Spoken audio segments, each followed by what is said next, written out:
thunderstorm. Mind me, I'm just setting up and putting things away.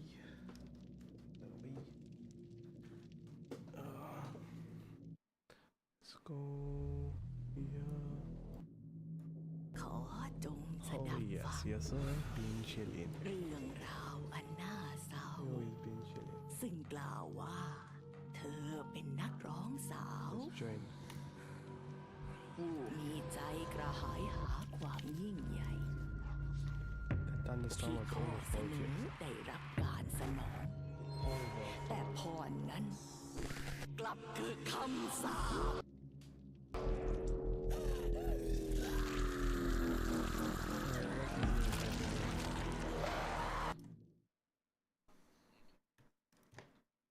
But as long as it's fact off.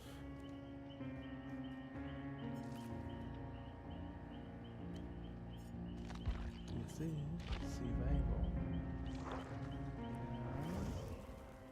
We'll do one thing, yeah?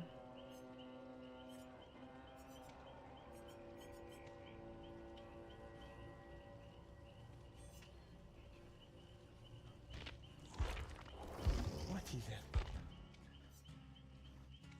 Oh no.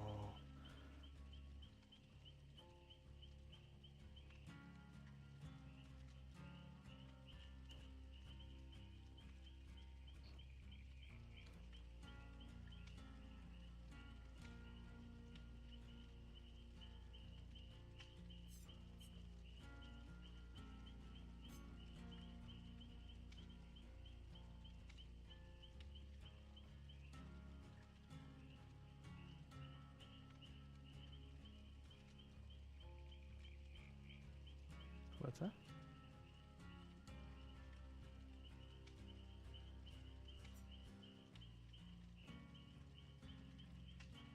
Oh yes.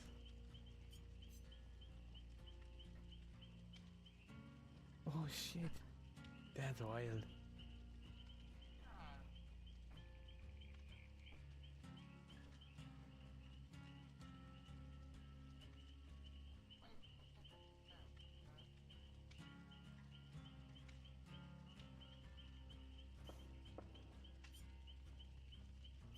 Oh no, stress.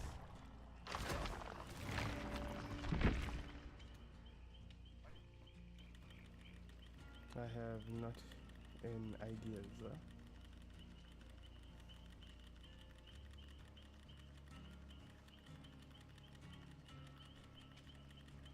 Yeah, I got 5.1. I'm just dumping it now.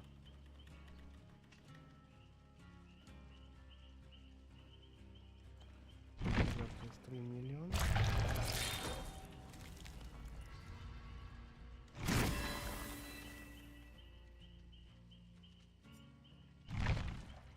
Right, give me a good amount of time now too. Yes, to build up again. Now. How many small survivors do I have to get? 4, 8, 12, 13, 15.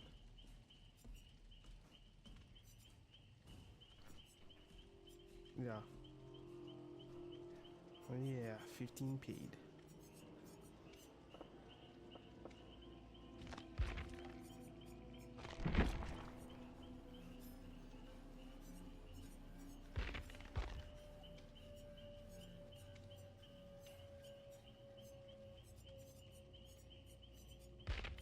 Oh yes.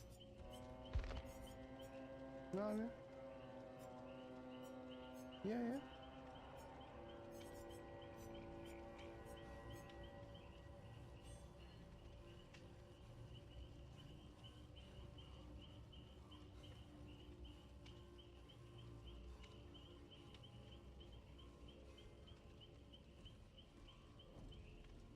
Oh yes.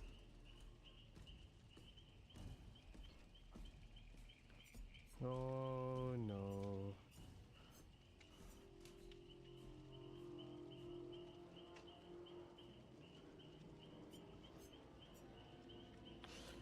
Do I put this now? To think of a build, yeah.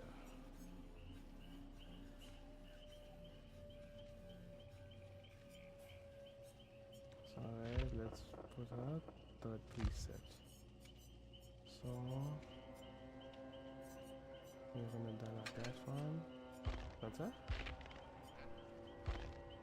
Yeah. I'm gonna go blast mind.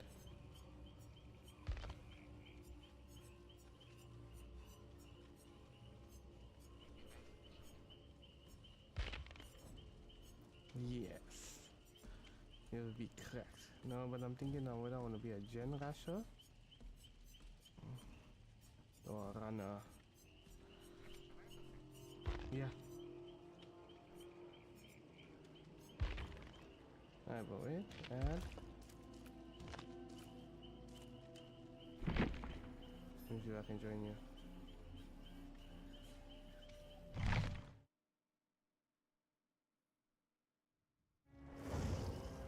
Who's who though? And what about? What are we doing? No, chat. Decisive strike, blast mine. What do we do here? Gen Russia. Let's see. Blast mine is alright.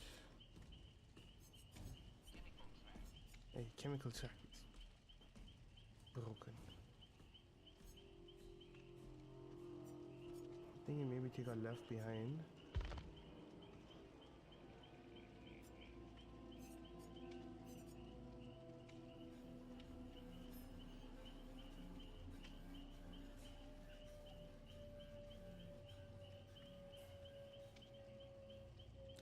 We go plot twist and no, not as yet. Never play with the villain as yet. I will though. The killer. That's what it's called. The villain boss. Somebody's nickname is the villain though in the same. Plot twist, blast mine, and I forgot what's the other one called now. These are two. Unbreakable. Unbreakable is a banger.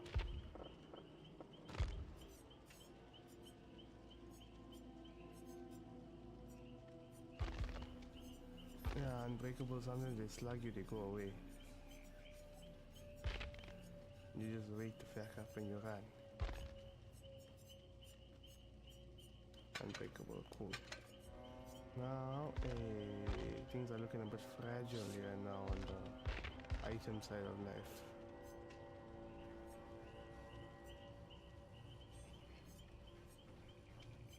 Yeah, that I think. I'll just ready up now. If I had to choose which killer, I just bought Myers now, so I'm gonna go with Myers. Myers is cracked. Myers is absolutely cracked.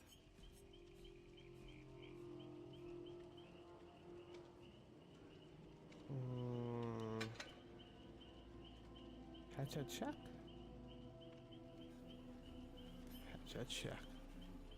No, I just need to adjust chat. 1 minute.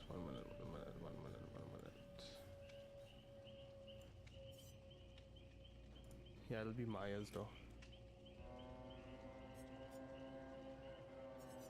This feels like something I read. Oh, we try to increase the chest.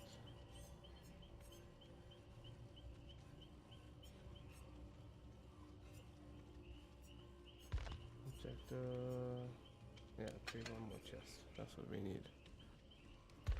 Myers is absolutely cracked. Now on my next blood points run, I'm gonna get him up to 3 and then probably main him. But it's between Myers and Ghostface, to be honest.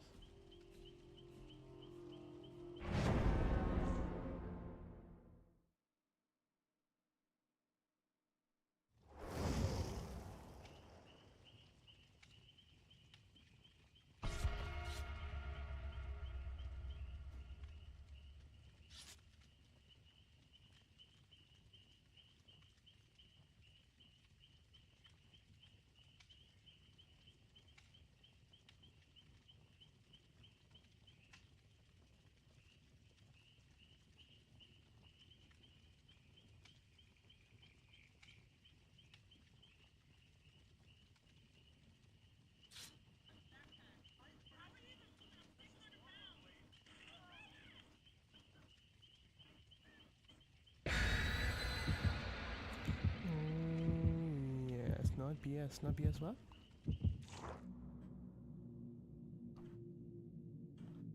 Oh, Check. yeah, I gotta check.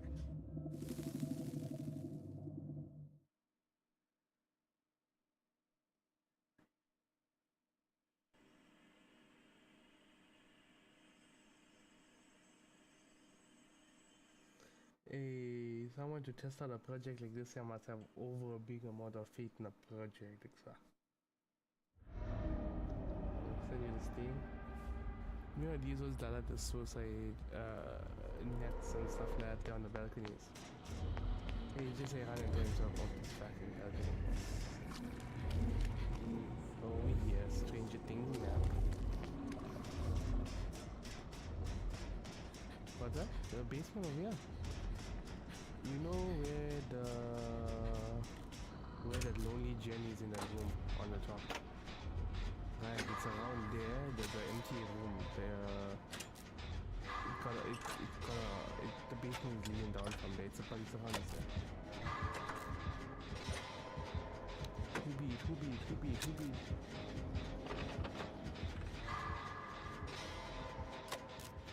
Now, this turret Valencia will stand and watch me do regen.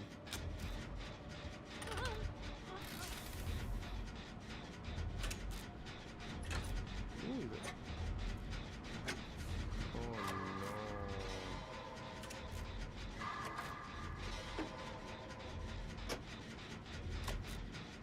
Oh no.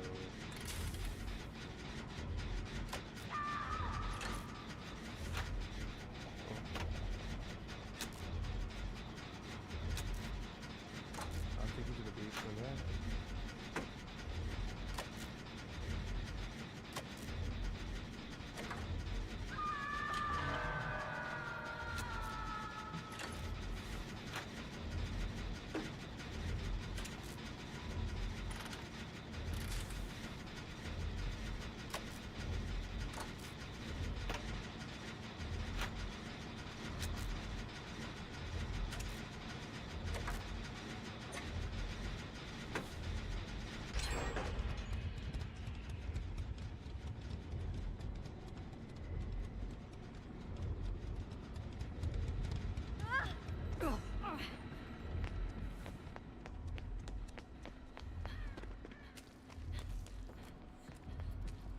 Okay, come on. Okay,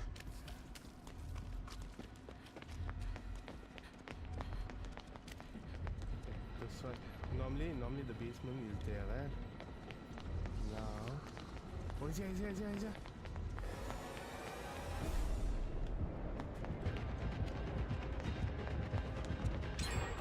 Mr. Ghosty, you are alone.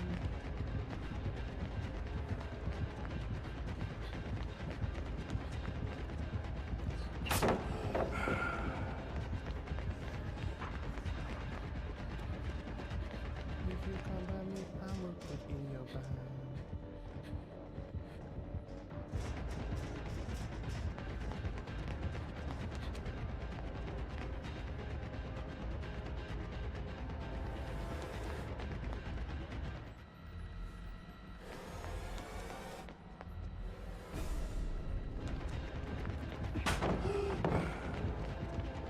It's like this is chasing me. I'm gonna show you this thing.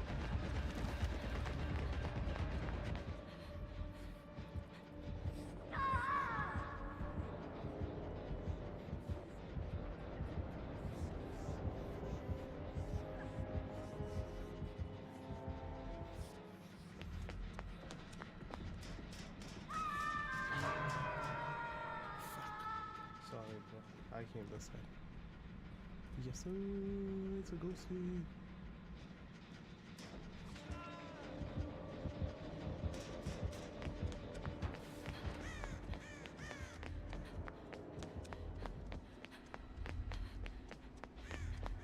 Let me go back there.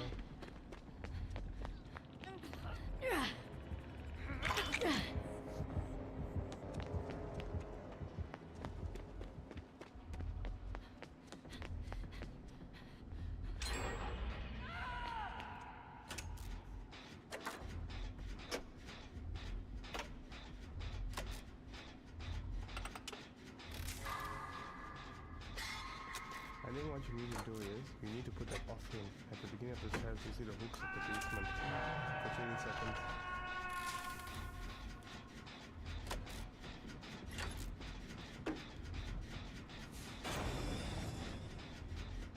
No, normally it's there.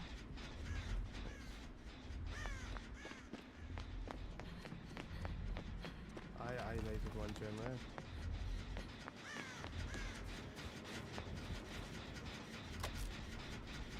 I'm gonna see the soldier. Okay. I'm gonna see this. Let's go. Let's start.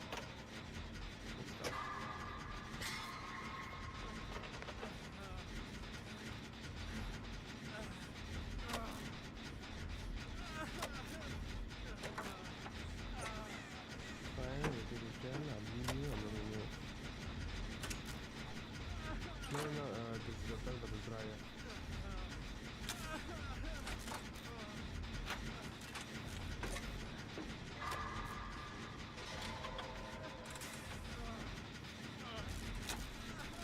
Okay, we did it. Yes.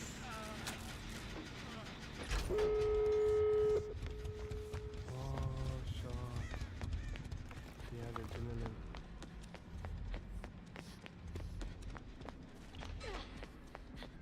Cracked.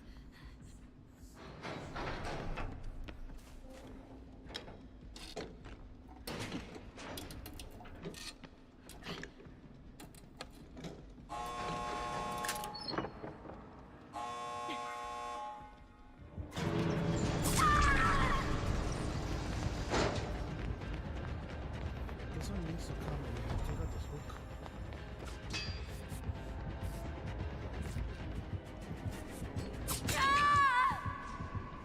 No way.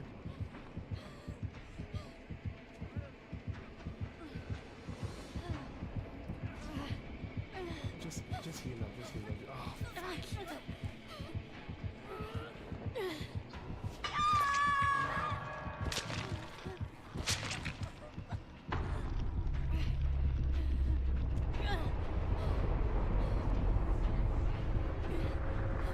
No, I can't even take it out.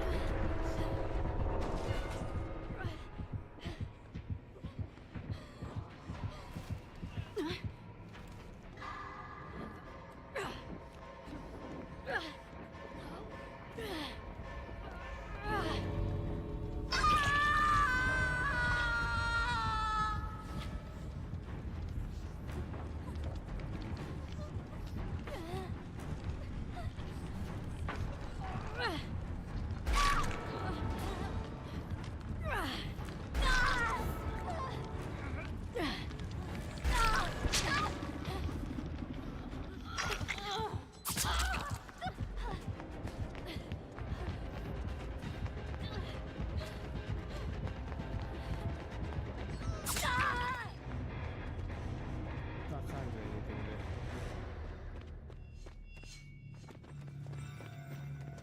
He was gonna get me.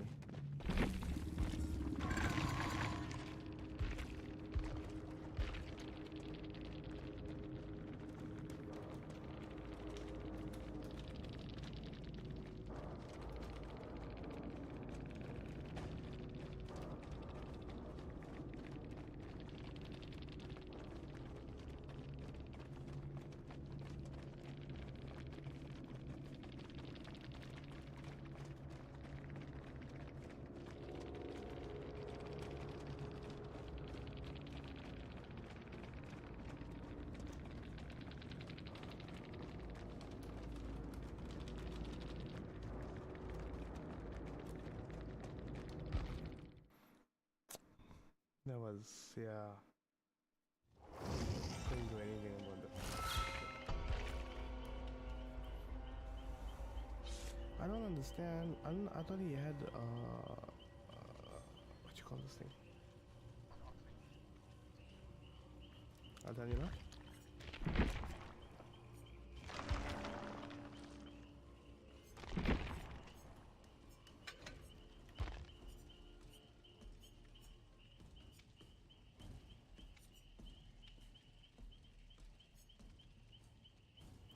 Torn blueprint. Torn blueprint. What's that? Yeah, torn. Yeah.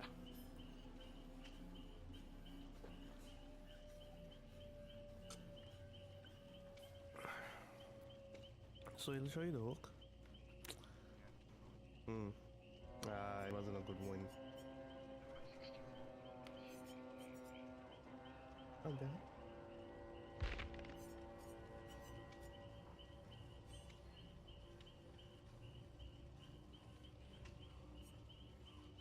I'm gonna put a salt pouch. Right, unlocks the ability to attempt to unhook yourself for all survivors.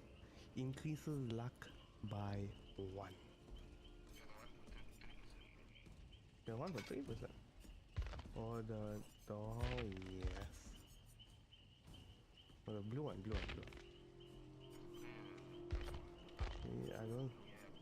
Blue. I only got 2 of this thing.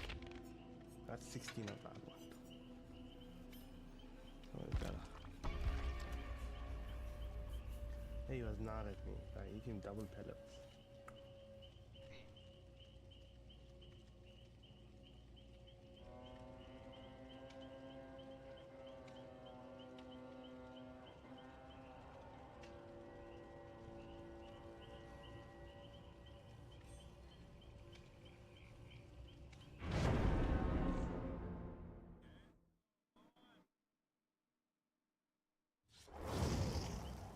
Great. Oh yes. Mixed match. I don't know what this one is making, but this thing is looking hella good. Oh yes.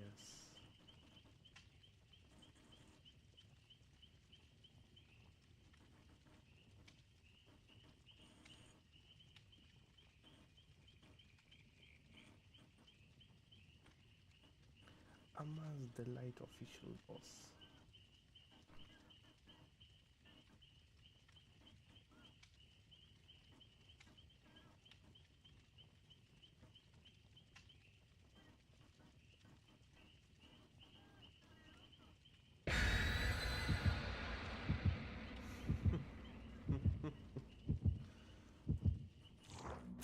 Boss. And I mean Instagram poster elite. Ow. No, that's me, Alexa. Good luck with the BP.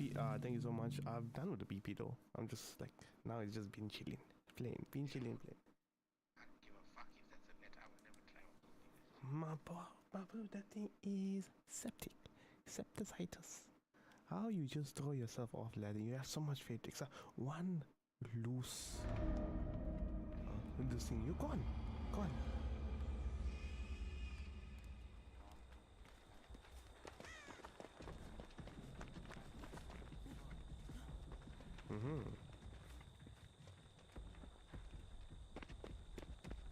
It should be in shack though.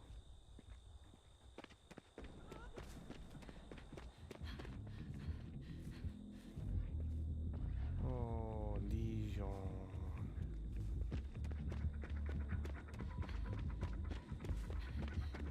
He can't see you though.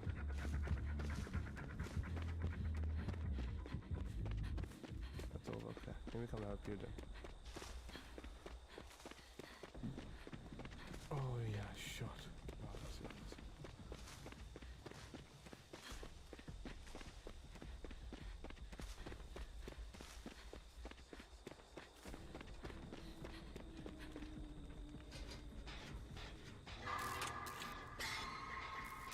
Ballman.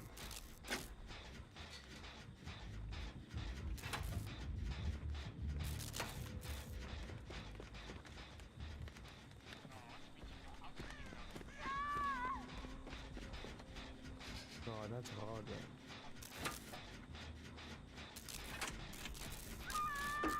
Yeah, invitation got a bit of a sound there.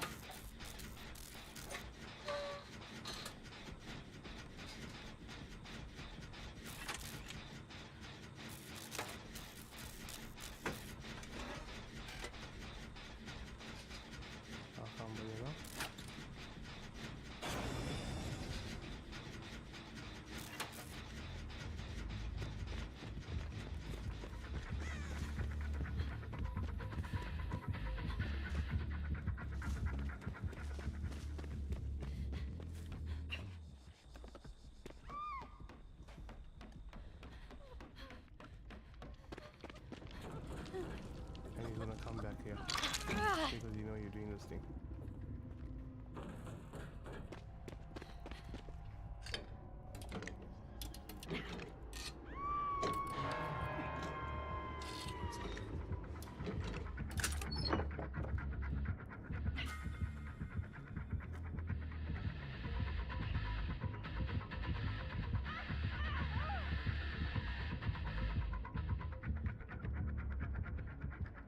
Oh yes, you're good.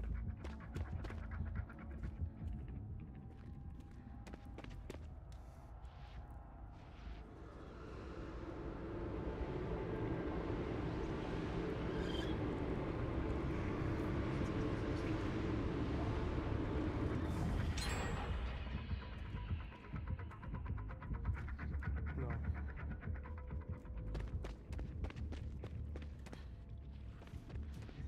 Coming back.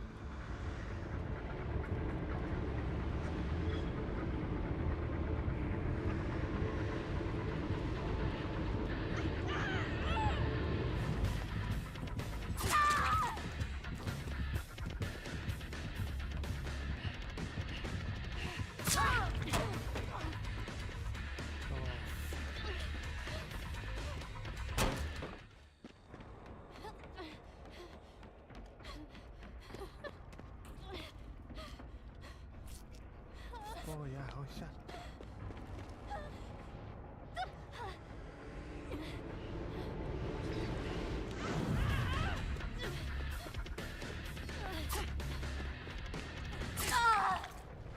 Don't worry, it's back.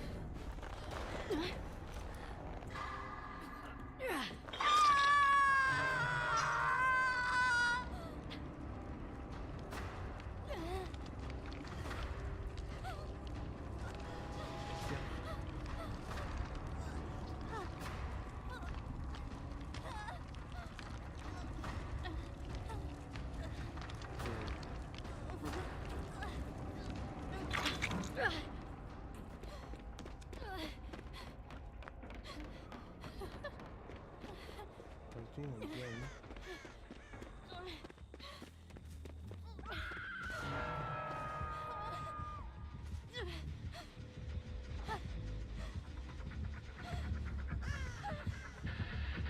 It's coming.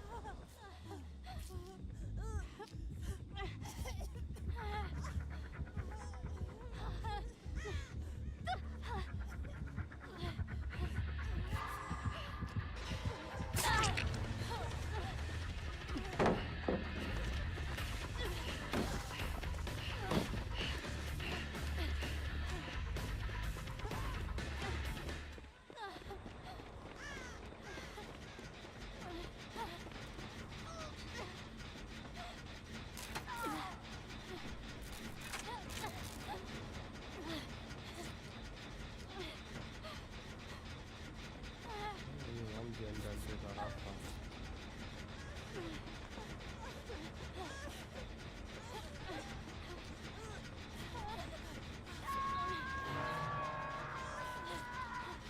He's a great.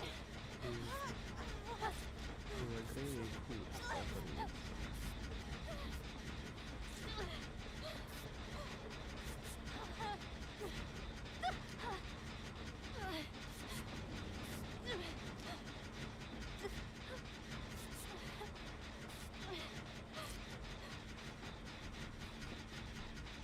How's it going to return? The favorite. I see.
red gen oggi.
He's looking you.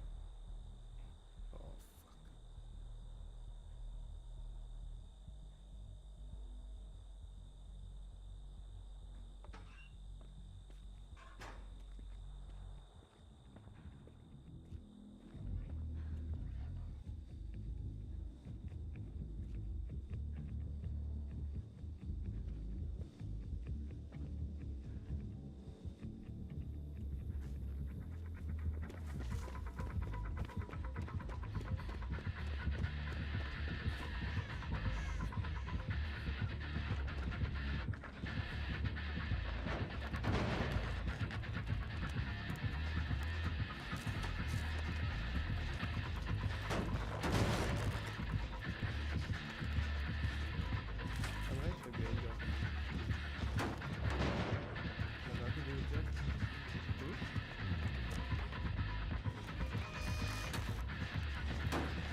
canceling Netflix.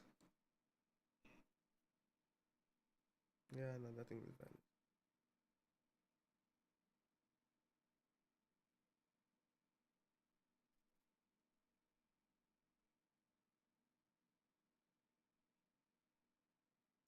As well, it's just fat.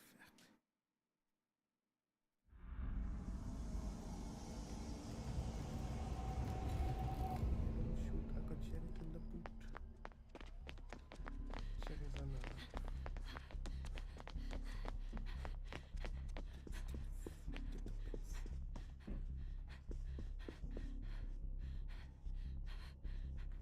Maybe there's no basement here. Or maybe you have to be in a certain radius.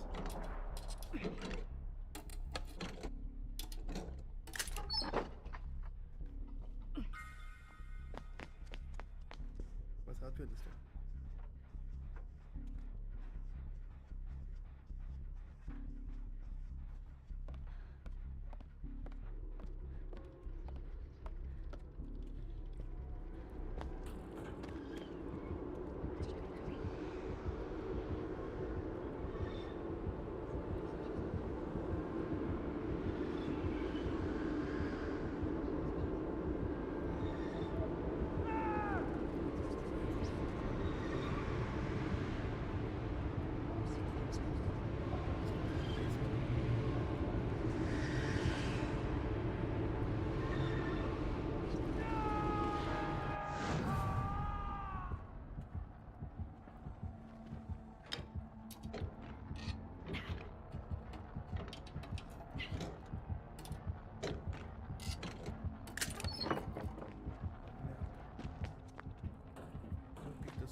new challenges come out tomorrow for the pigs.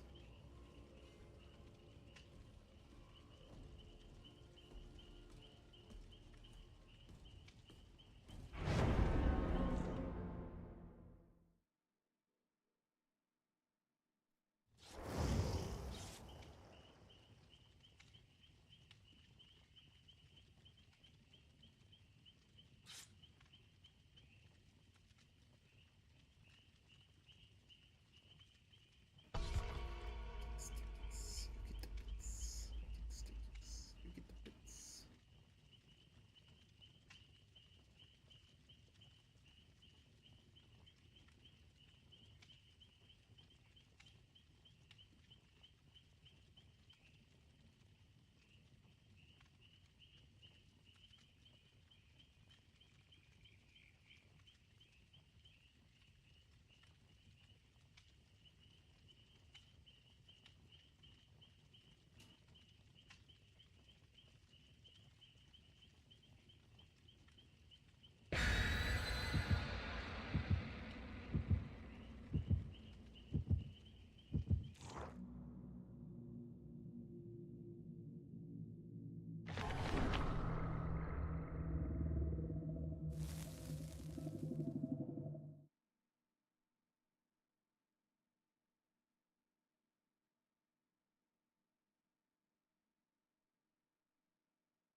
Load.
Oh, X was in the right chair.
take a dex. Go take a dex. Go take a dex. Oh,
yes.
It helps.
Extra hoop, extra run.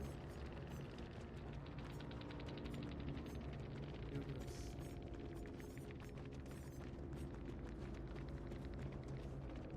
Oh, de hoop.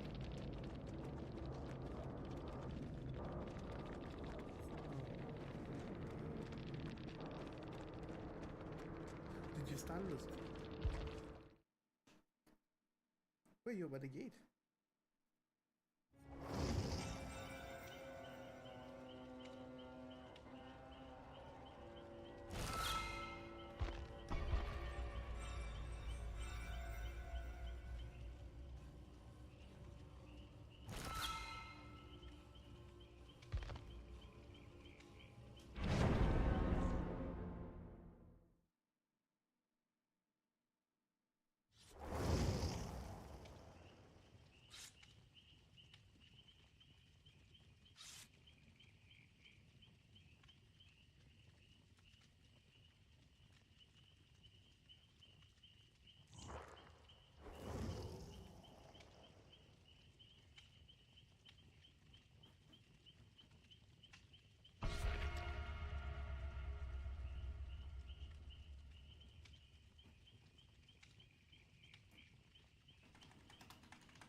Wait.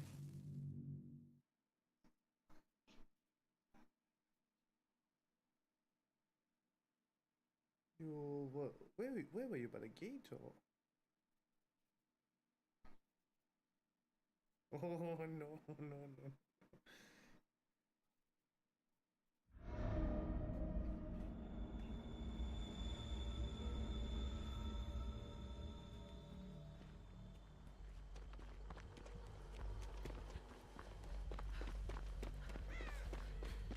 Now I need to dial a detective check and get rid of all the fucking totems.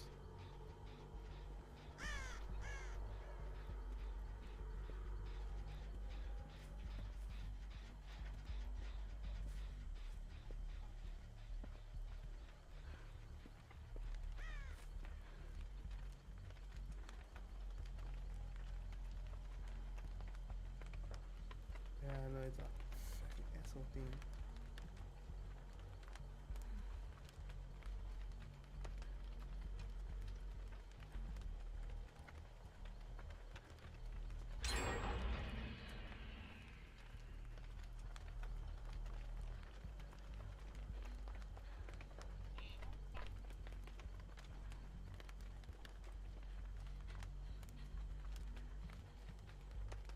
Come and stand there by the gym. I mean, yeah.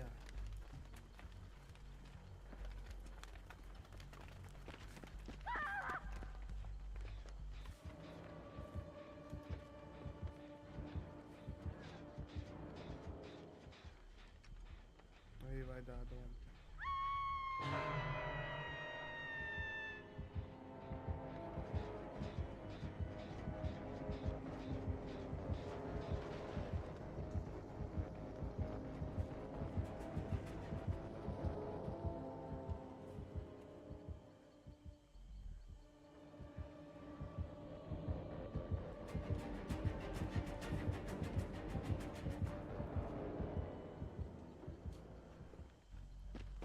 Yeah.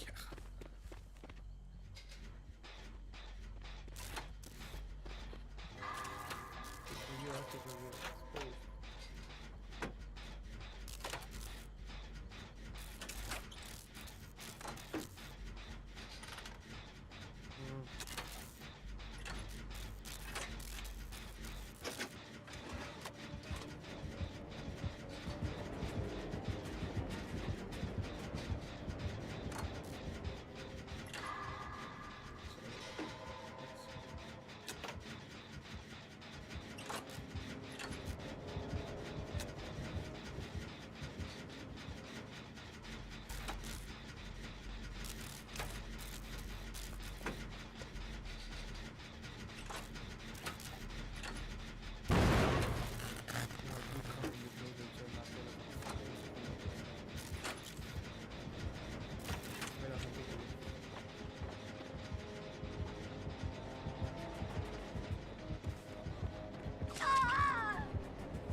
Maybe because it's a hex totem is active.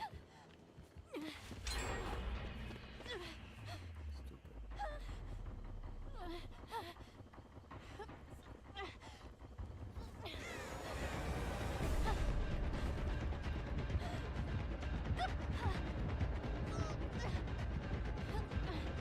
Why are you laughing? No, we don't know. We don't know. I'm not. Nobody's friendly. After the Legion, nobody's friendly. Hmm?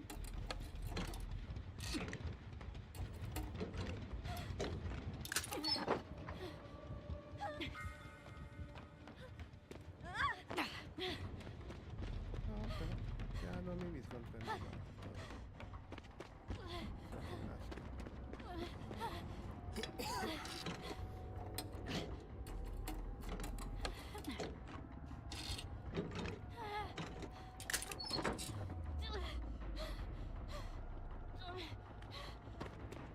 Fucking couple toolbox in the basement.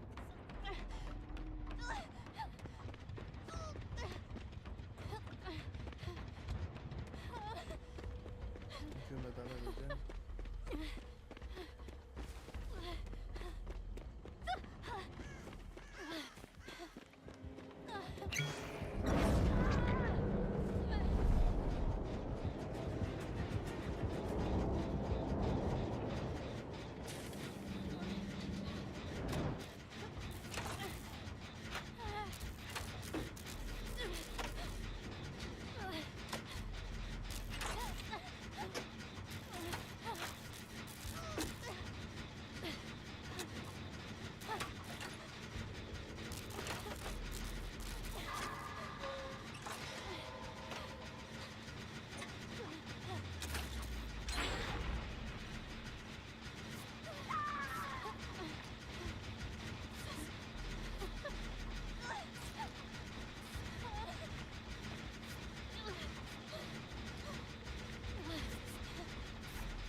Before this, I have a video. It was called Just Leave. So I'm taking this thing off, and now I need to clear. I think it's Marius. It has blood water. Blood water is correct. Me, I'm gonna dada a blood water.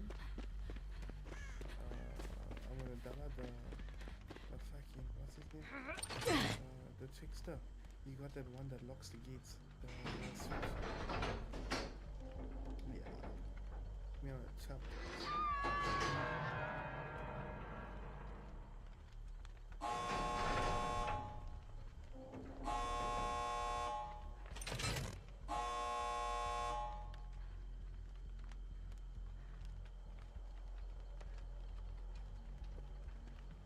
You know where I am.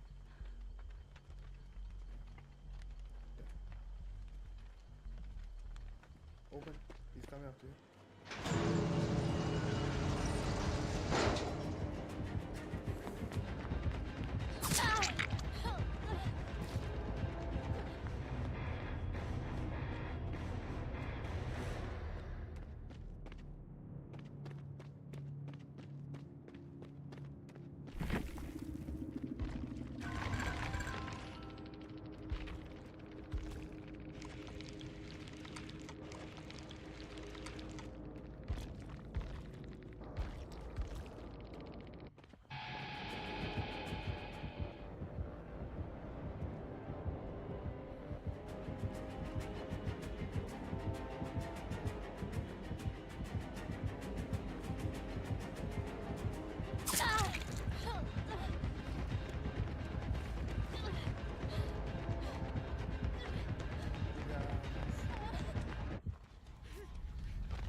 feeling something bad is about to happen.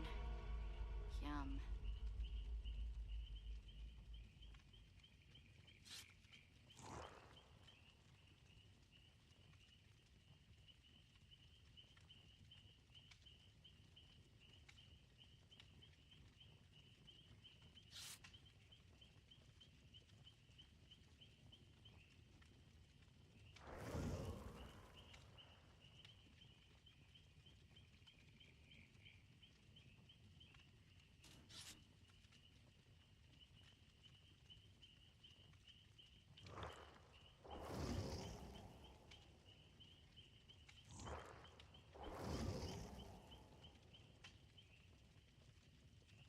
Mm-hmm.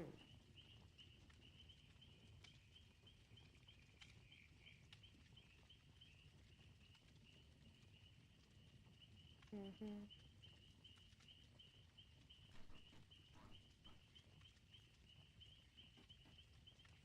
What was that?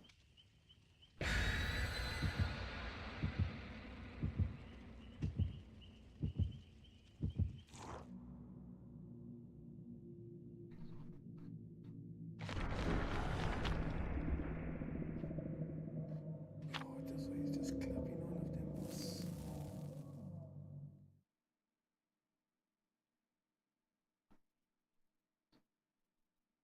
I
Not again.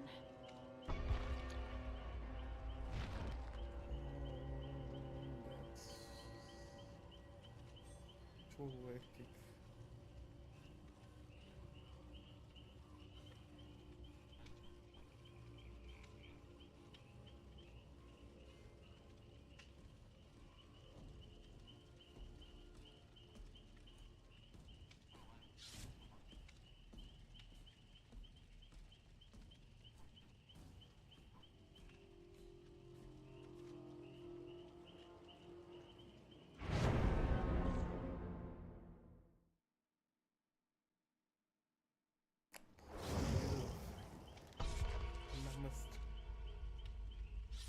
Namaste Everest.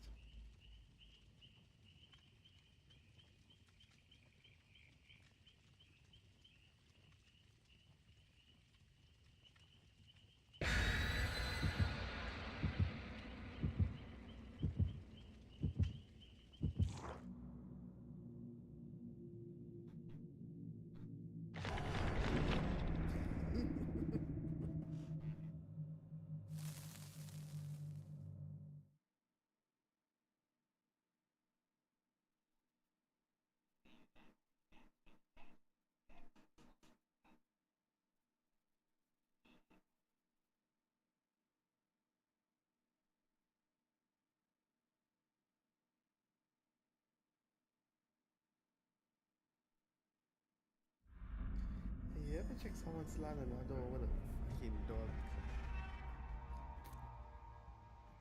What a dog.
cool, but I can't stand this one. I'm feeling so unnecessary.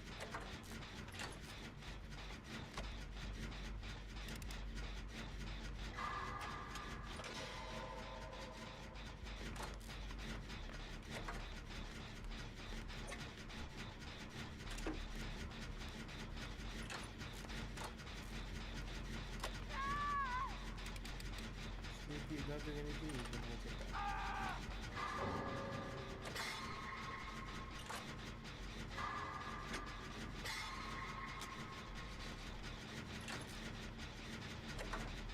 Oh, I can't fucking use it down. This one because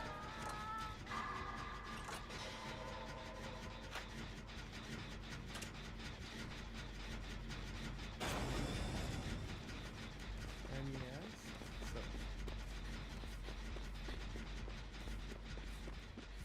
so I need to read 2 more great skill checks. I'm in a good way. Completed 12. Okay.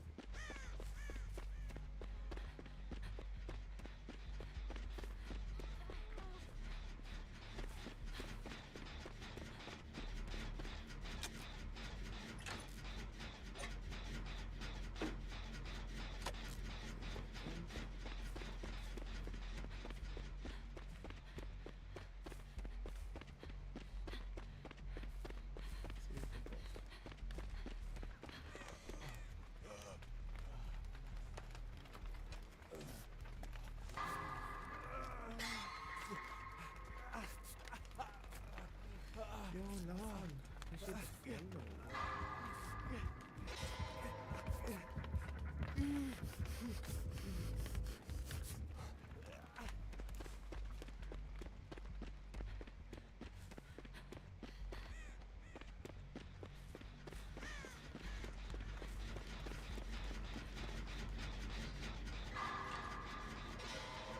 Oh, the whole alarm was going to start.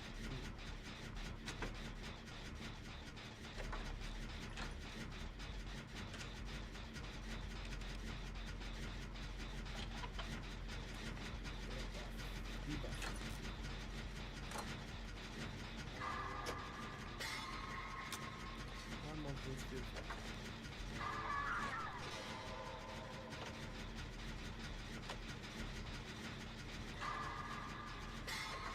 Thank you.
Yeah, no, you can know. I think maybe the killers can be 1 of 5, maybe 1 of 10. Not 120. 120 is a bit cool.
that's why the cherries say flip over the water.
We're the worst stage it's ever been.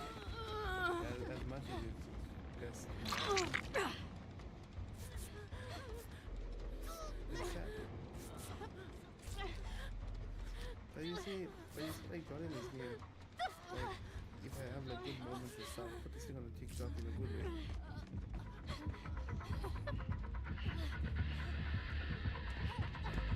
No, it's impossible.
run like this, but you have to come over and shoot them. See, this is one.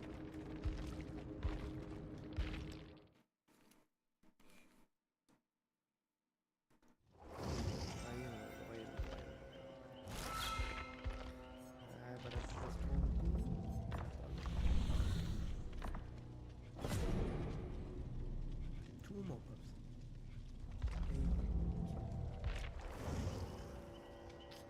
That's it. Now, that's in again.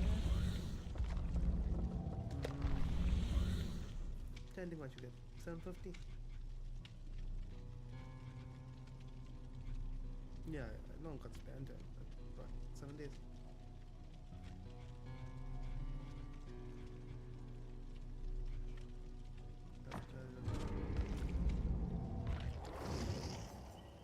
Yeah. You wanna play Apex? Yeah.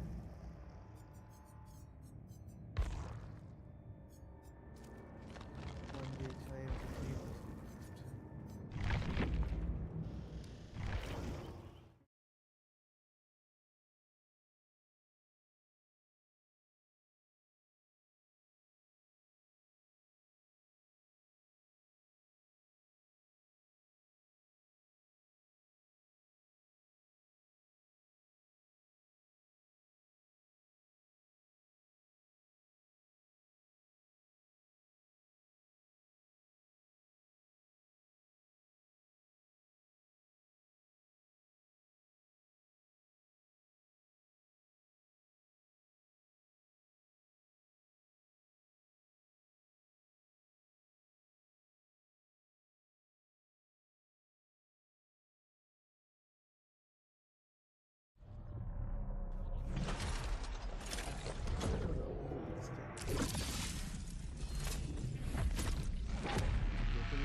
They'll put it at normal price and they'll say, oh wow, this is 100 rand more expensive. Yeah, but you see me, I know what the products are. Once Yeah. No, when you soak in like that there, yeah. Otherwise, fuck. Oh yes.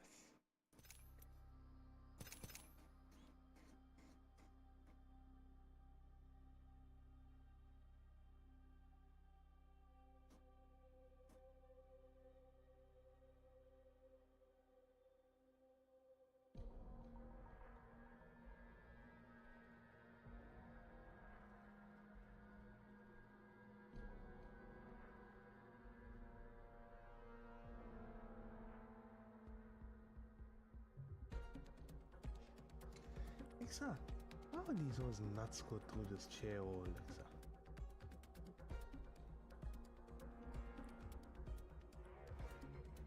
That's wild. Anything? I'll try with the sash.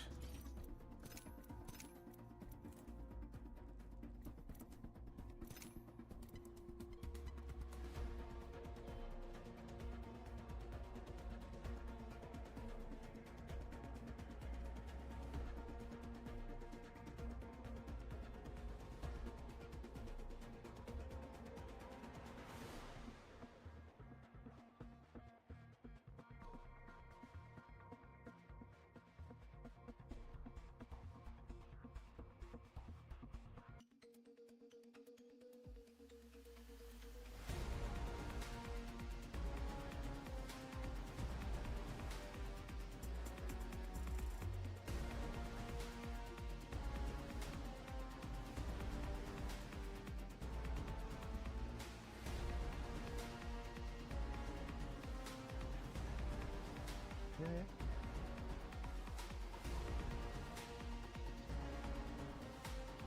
Oh yeah.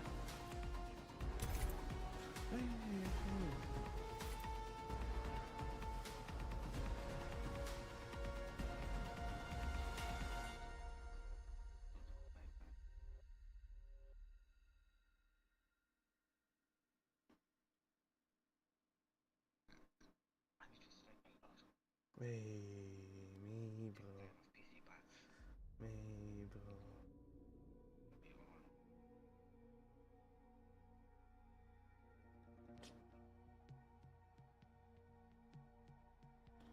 one day is a one day.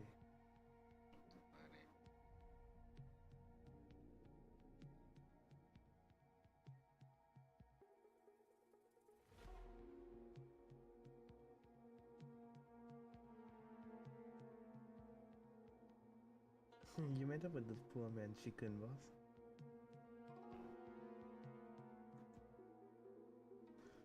Chicken. Poor man's chicken sandwich.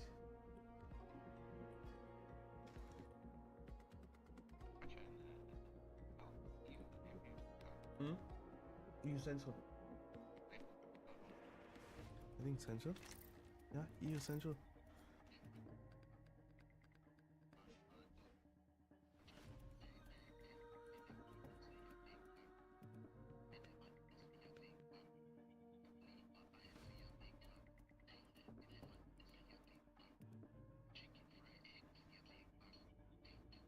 Chicken fried egg with your big back.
Anything that gets in my way.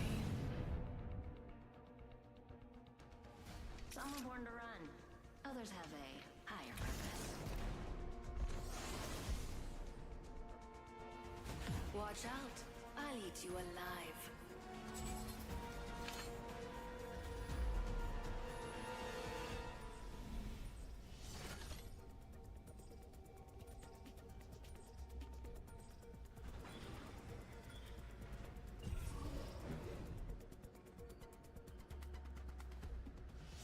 And another one. Remember, eyes on the prize. I wonder what we'll find over there.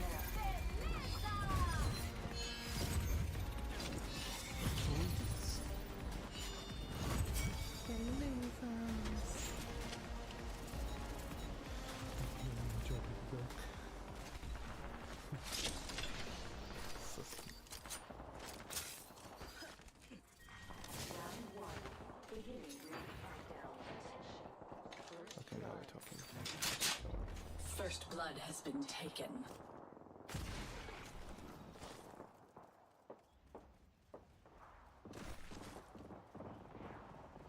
Target landed near me. Bold move. And fatal. Thank you. Target landed near me. Bold move. And fatal. Target landed near me. Bold move. And fatal.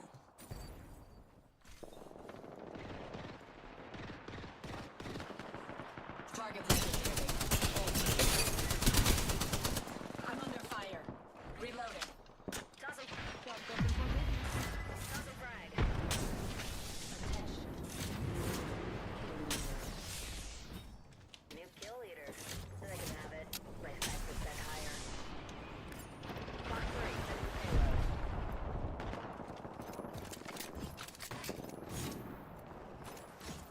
Enemy here.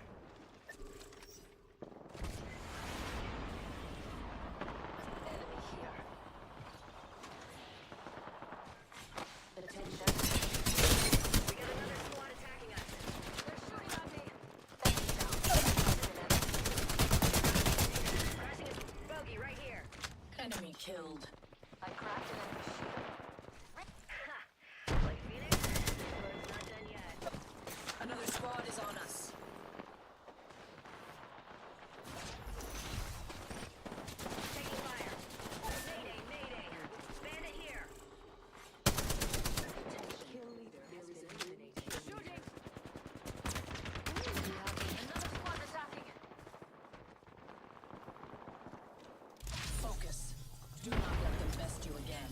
Grenade! Cheers. Taking damage. Recharging shields.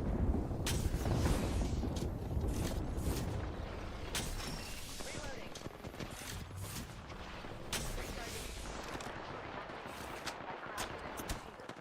Reloading. Jump drive. Fox 3, W5. Reloading. Recharging my shield. Under fire. Crack the bogey's shield. Reloading. Bend. That hard. I'm down. Bogey's dead. Reloading. Got another squad ready to engage.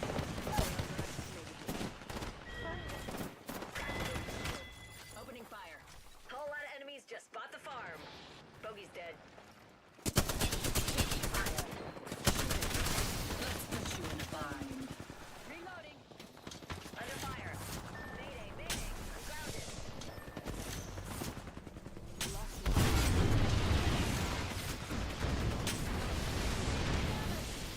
Taking fire.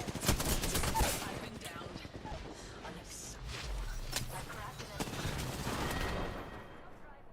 You were bloody dreaming, mate. Back in the fight. Oh yes, back in the fight. Under karma. Taking fire. Don't drive. Reload. Got one. Enemy down. Recharging my shield. I have returned. Oh, Fox 3, firing missiles. Under fire. Look out, grenade. Mayday, crashing and burning over here. enemy shield cracked. Shooting. Reloading. Our squad mate fell. I'm under fire. Enemy shield cracked. Down.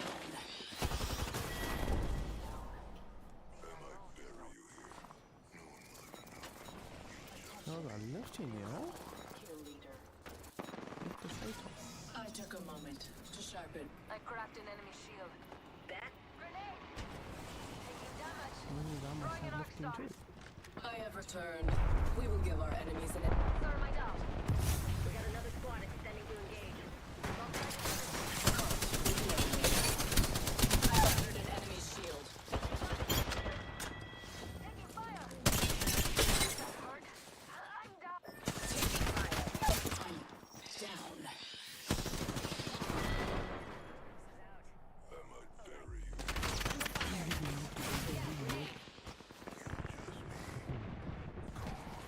Under karma.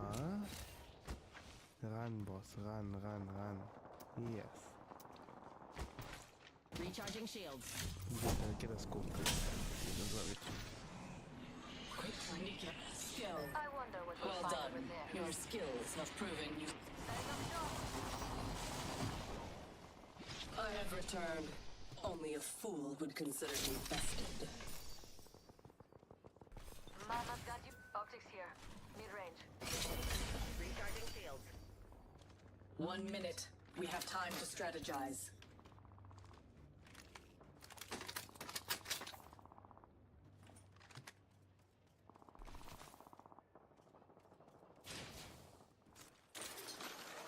We have 45 seconds, and the next ring's right there. Don't leave anything good behind.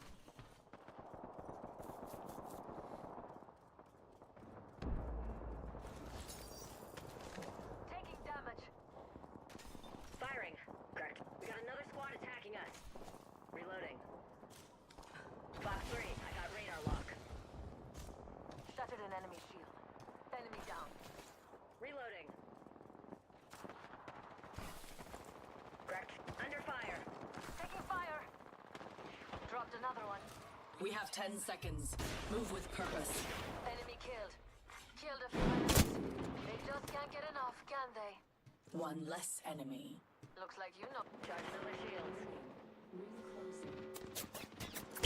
I'm under fire. Bogey here.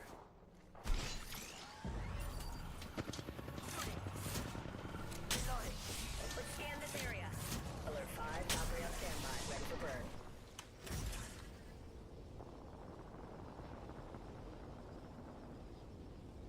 Dead bones. turn is a go.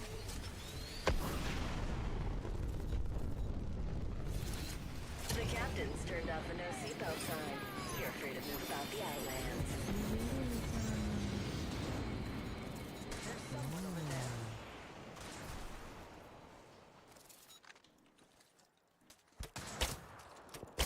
I bet we'll find something good here.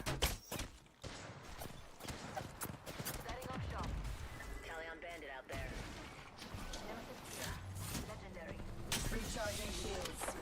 A second squad. Adjust your strategy.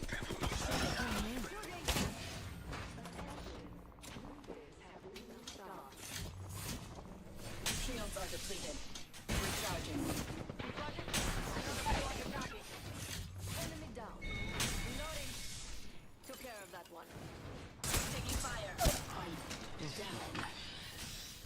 Come on. Still need you. Shields are depleted. Recharging. Half the squads are down. There's a full kills every minute. I now have an enhanced weapon.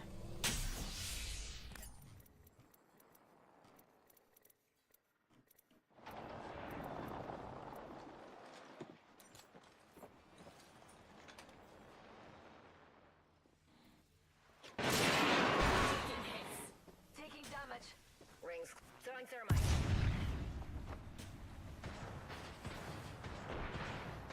Shooting. I cracked an enemy. Taking fire. I'm down. Unacceptable. Shattered an enemy shield. I'm here. So let's get you a duo, huh? Recharging shields. Another squad down. We made it to the top 3. Recharging shields. Down to 30 seconds. Recharging shields. Shields are depleted. Enemy on me.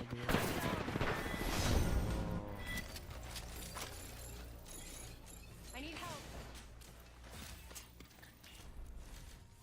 Yeah, boss.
Hey, it's been of those.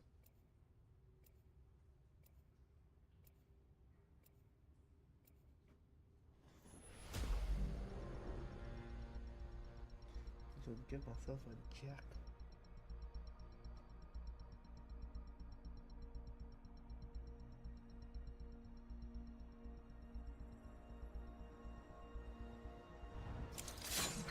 These wings aren't just to get around.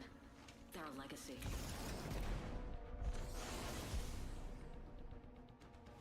Rest assured, I will accept nothing less than possession. I've got what you Yeah, I'm need. trying to change the If you bulb can on my afford car. it. So once like the bright, it is all gonna come out.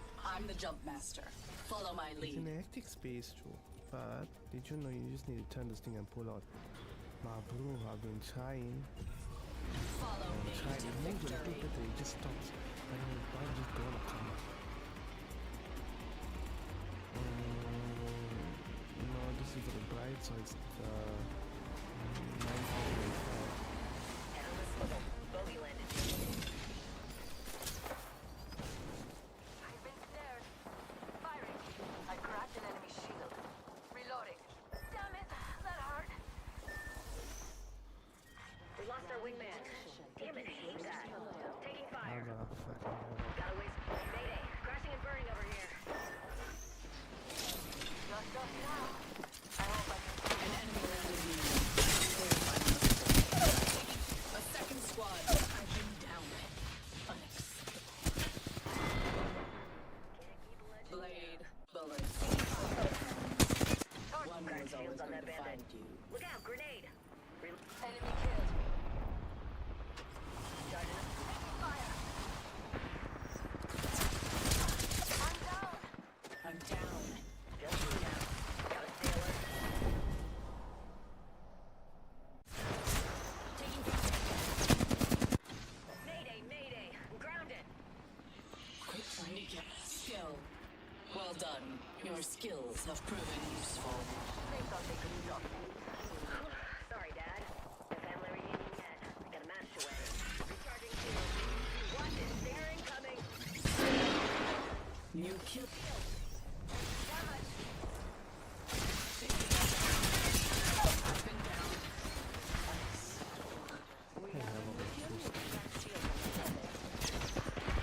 I cracked an enemy shield. Fire! Target down. Look out here. I'm down! It's not fair. I stand alone. Now is the time There's for any bangers done in this vigilance. area. They try to destroy me, but I keep coming back. Oh, what the hell? Our squad mate fell. Avenge them. I am the superior. I'm under fire. I shattered an enemy. I've been down.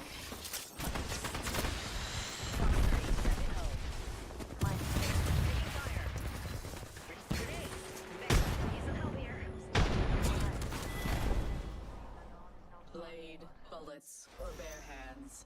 One was always going to find you. They tried to destroy me, but I keep coming back. And then back in the game. New kill leader. They can have it. My sights are set higher. Back in action. Can't keep a legend down. I have returned. Only a fool would consider me bested.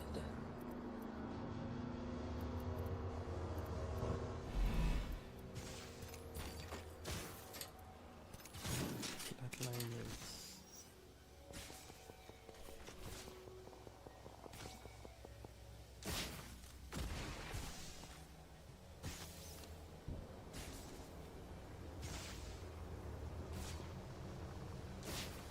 Shooting. Reload. Enemy down.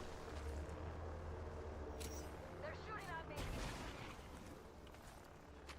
Another squad's attacking. Dropped an... Damn it, that hurt. Our squad mate was weak. Now it's only us.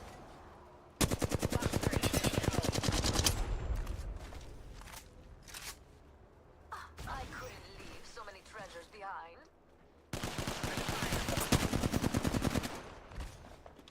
My ammunition is nearly spent.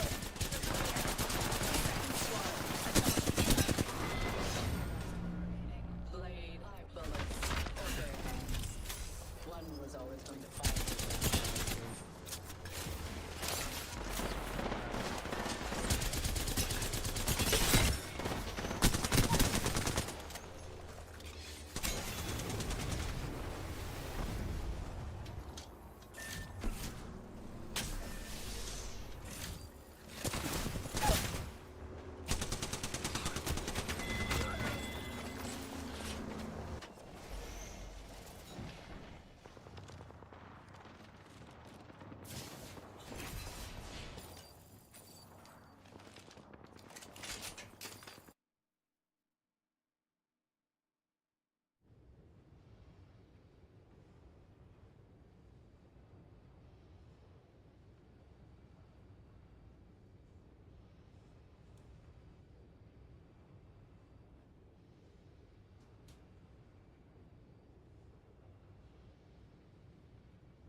Watch out. I'll eat you alive. Yeah, they're gonna make a plastoline, boss. Yes, sister. She'll kill anything that gets in my way.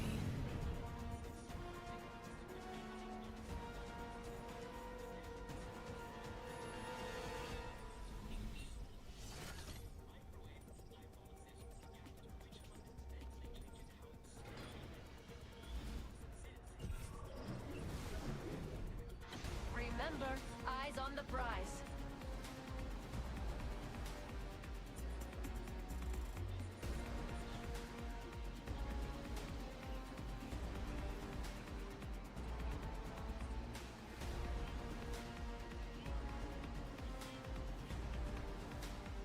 Yeah, this is gonna probably end up dead, boss. This is gonna end up dead. There's all we need this plastoline.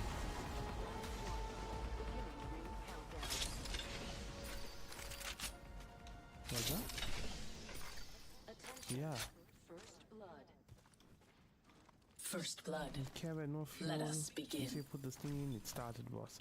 You make this thing from recycling fuel. Plastic. That's wild. Setting off shop.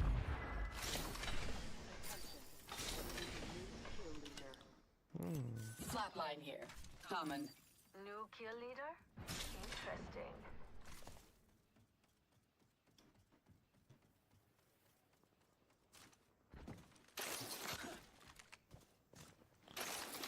Okay, what's seven flatline. We're close to the ring. We have 1 minute.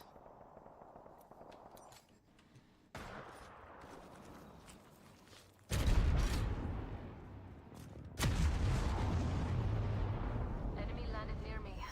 They just can't resist me, can they? We have 45 seconds. Enemy landed near me. They just can't resist me, can they? Shattered an enemy. Taking fire! Reloading. An enemy landed near me. Their final mistake. Enemy that way. Enemy landed near me. They just can't resist me, can they?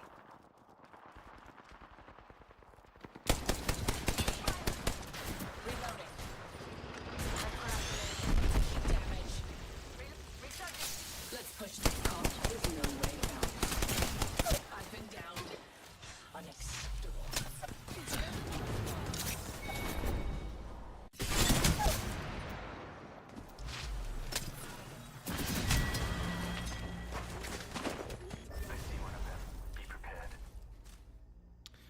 They can allow like just 2 hours. That's wild.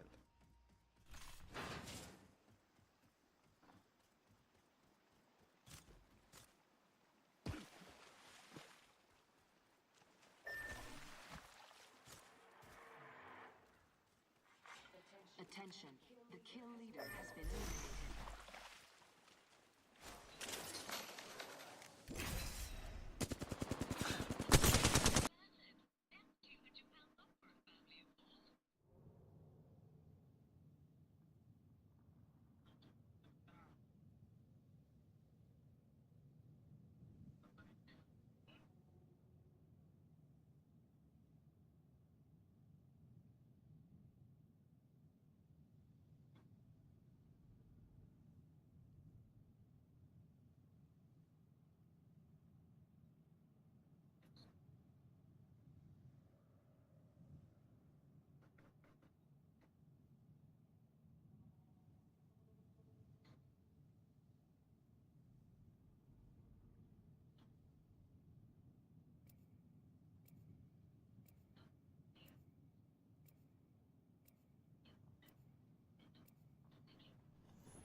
Darker may have seen it all. This win is ours.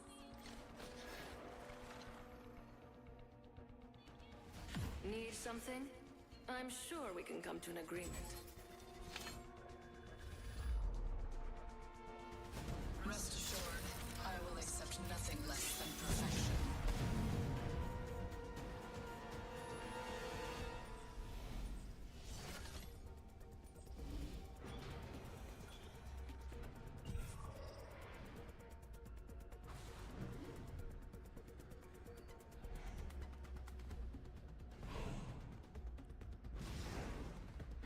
Enough lambing around. We dropping.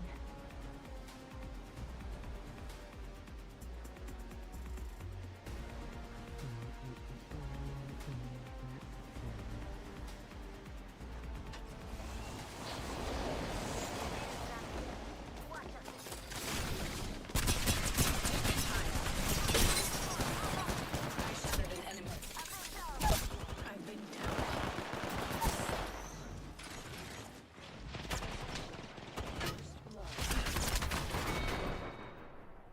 Death is a paradoxical quest. It ends, but it never truly begins. I took a moment to sharpen my blade.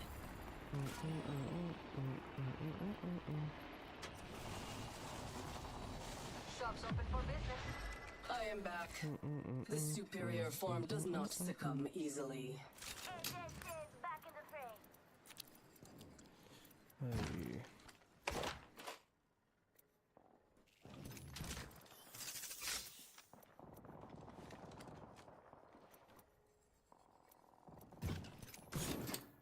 Nice choice. You got good taste.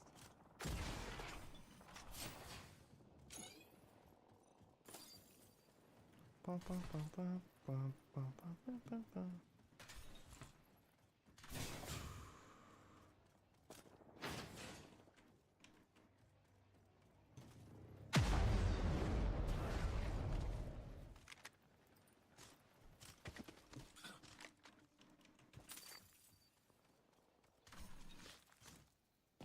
Broke the shield now. Reload. An enemy landed near me. Watch yourself. I'm spotted. Taking fire. Enemy shields broke. An enemy landed near me. Watch yourself. Enemy shields broke. Stay with me, Doc. And keep the healing coming. Taking fire. Target down. Another squad's attacking. An enemy landed near me. Watch yourself. I cracked an enemy shield. Damn it, that hurt. I'm down. An enemy landed near me.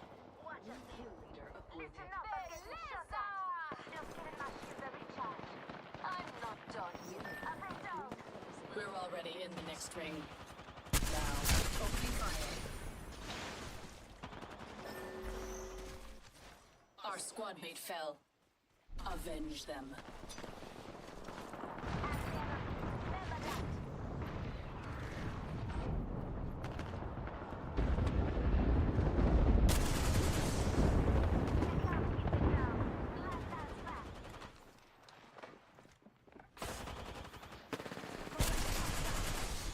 Took care of that one. They're shooting at me. Firing. Firing. Recharging shields. Just fix you up.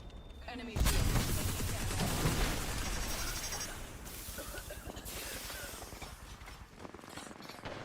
Taking fire. Getting some damage over here. Target down. Recharging my shields. Took care of that one.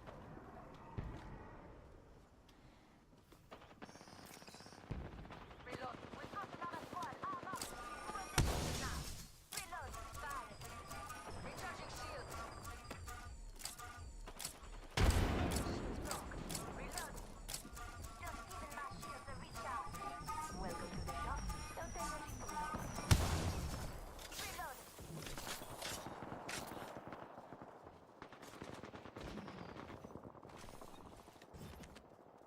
Beleza. Another beautiful piece. Listen up. Got another squad coming in. Reload. Just giving my shields a recharge. Taking fire. Shooting. Yeah, it's on. He'll fix it up. Reloading. Recharging shields. Reload. I shattered an enemy shield.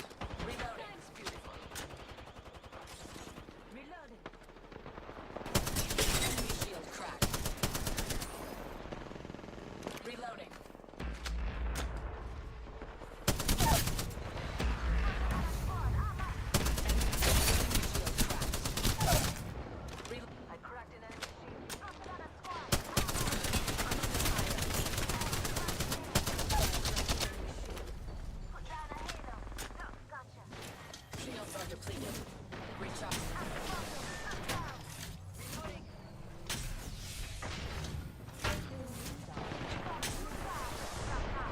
Reloading. Reloading. Enemy shield cracked.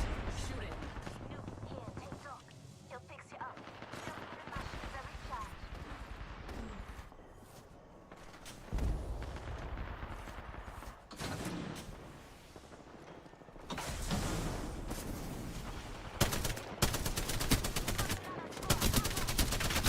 I cracked it. Enemy killed. Took care of that one. Enemy taking fire. Reloading. Reload. Enemy shields broke. Recharging my shields. Enemy killed. Taking fire. Enemy shield cracked. Shooting. Reloading. Our squad mate was weak. Now it's only us. New kill leader? Interesting.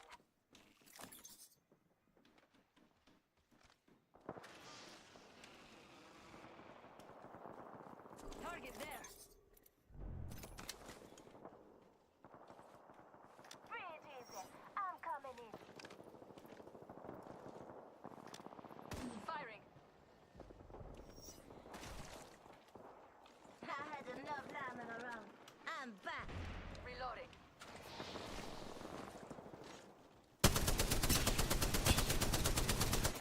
Reloading. Attention. The kill leader has been moved. Reload. Target down. Warning. Ring Took care of that movement one. in progress. I have eyes on the enemy. We're all ready. Taking fire. I heard them. I cracked an enemy shield. Fast. Listen up. Got another squad coming in. Grenade. Pressing on us. I shattered an enemy's shield. Hostile down. Recharging. I cracked an enemy shield. Reloading. Recharging my shield. Our squad mate was weak. Now it's only us.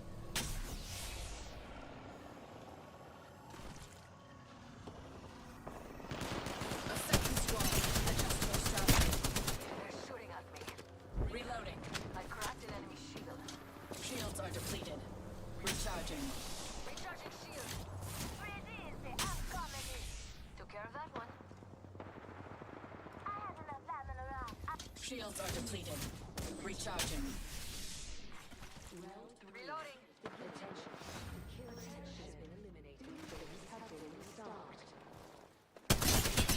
Fire! Enemy shield broke. Recharging my shield.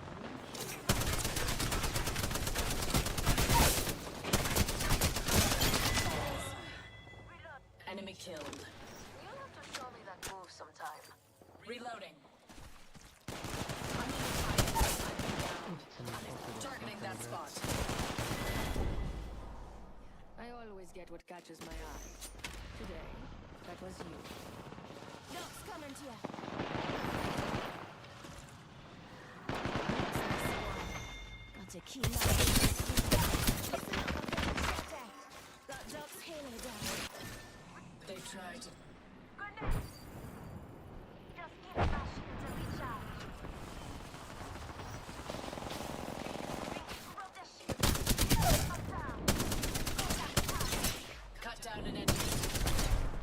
I stand alone. Now is the time for vigilance. I'm under fire. Enemy shield cracked. I could leave so many treasures behind. 45 seconds until the ring closes. Shields are depleted. Recharging. Grenade. I'm back. Let's go here.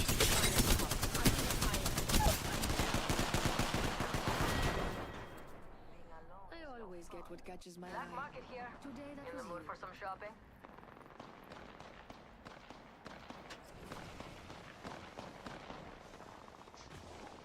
Last land's back on our feet.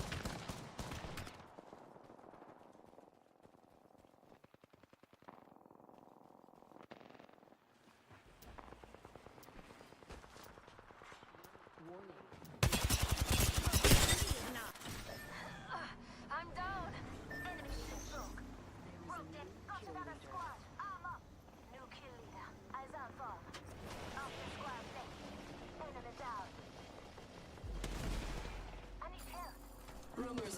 allies have been greatly exaggerated. I'm under fire. Shields are depleted. Recharging. I couldn't leave so many treasures behind. Reloaded.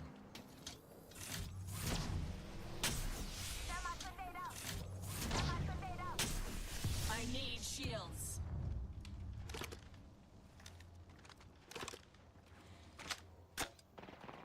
Reloaded. I'm spotted. Taking fire. Enemies broke their shield now. I'm pinned down. Enemy that way. Our squad mate fell. Avenge them. I'm under fire. I need shields. Taking fire. I cracked an Enemy shield cracked. Shooting. recharging my shield. Enemy down.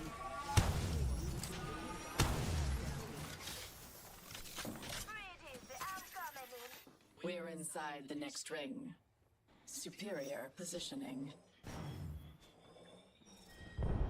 We've got another squad. Back group up and down. Shooting. Just shattered an enemy. I shattered an enemy's shield. Enemy down.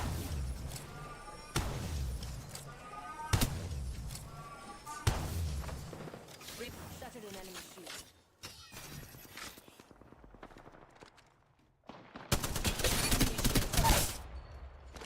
Cut down an enemy.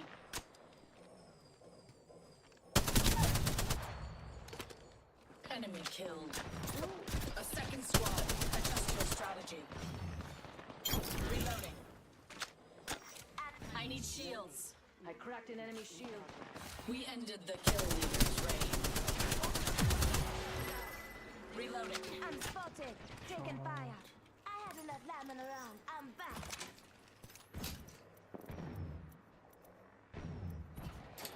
Taking fire.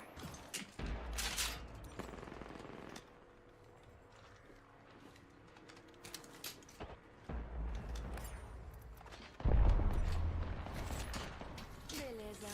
Another beautiful piece. Shields are depleted. Recharging.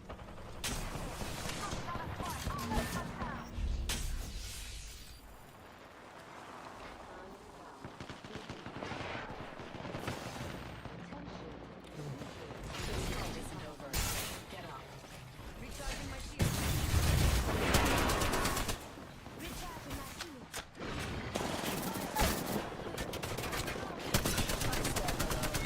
Now is the time for vigilance. Shut out. Stay with me now. And keep the healing coming. Our squad. Recharging my shield. Shields are depleted. Recharging. Never let tell you the battle. Another squad is on us. Reloading. Recharging shields.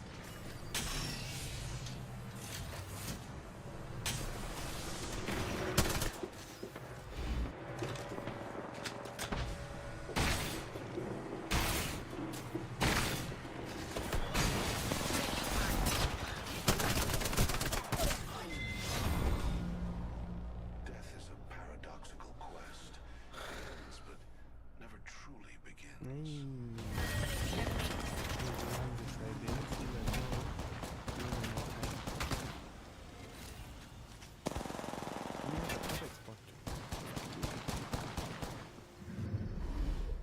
We have our apex champions.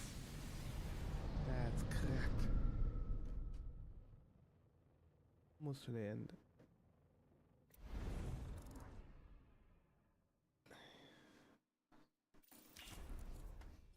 Yeah, no, I'll be around. Definitely I'll be around.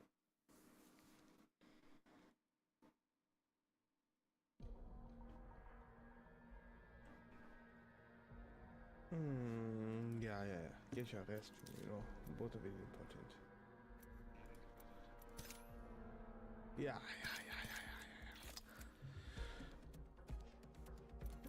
No, short, pa. Meet up. You choose today.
has considered yet, and that's because it was hidden inside of a children's educational TV show.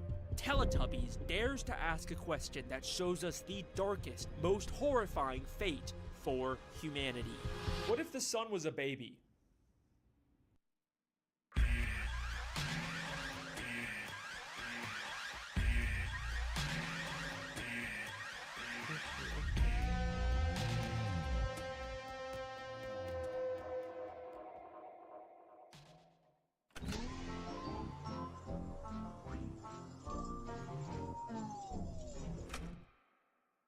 It's possible I went a little too far with this video. Teletubbies is essentially just jingly keys to distract babies. It's not like Blue's Clues or Magic School Bus where there is some semblance of a plot or conflict. Teletubbies is just kind of nothing. There is no substance to this show, which is understandable because it was made for literally 1-year-old babies.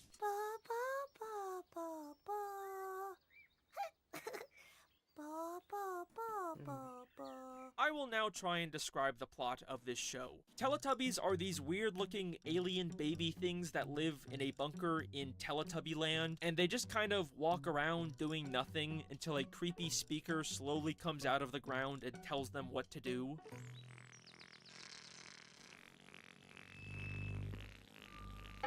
Time for Tubby Bye Bye.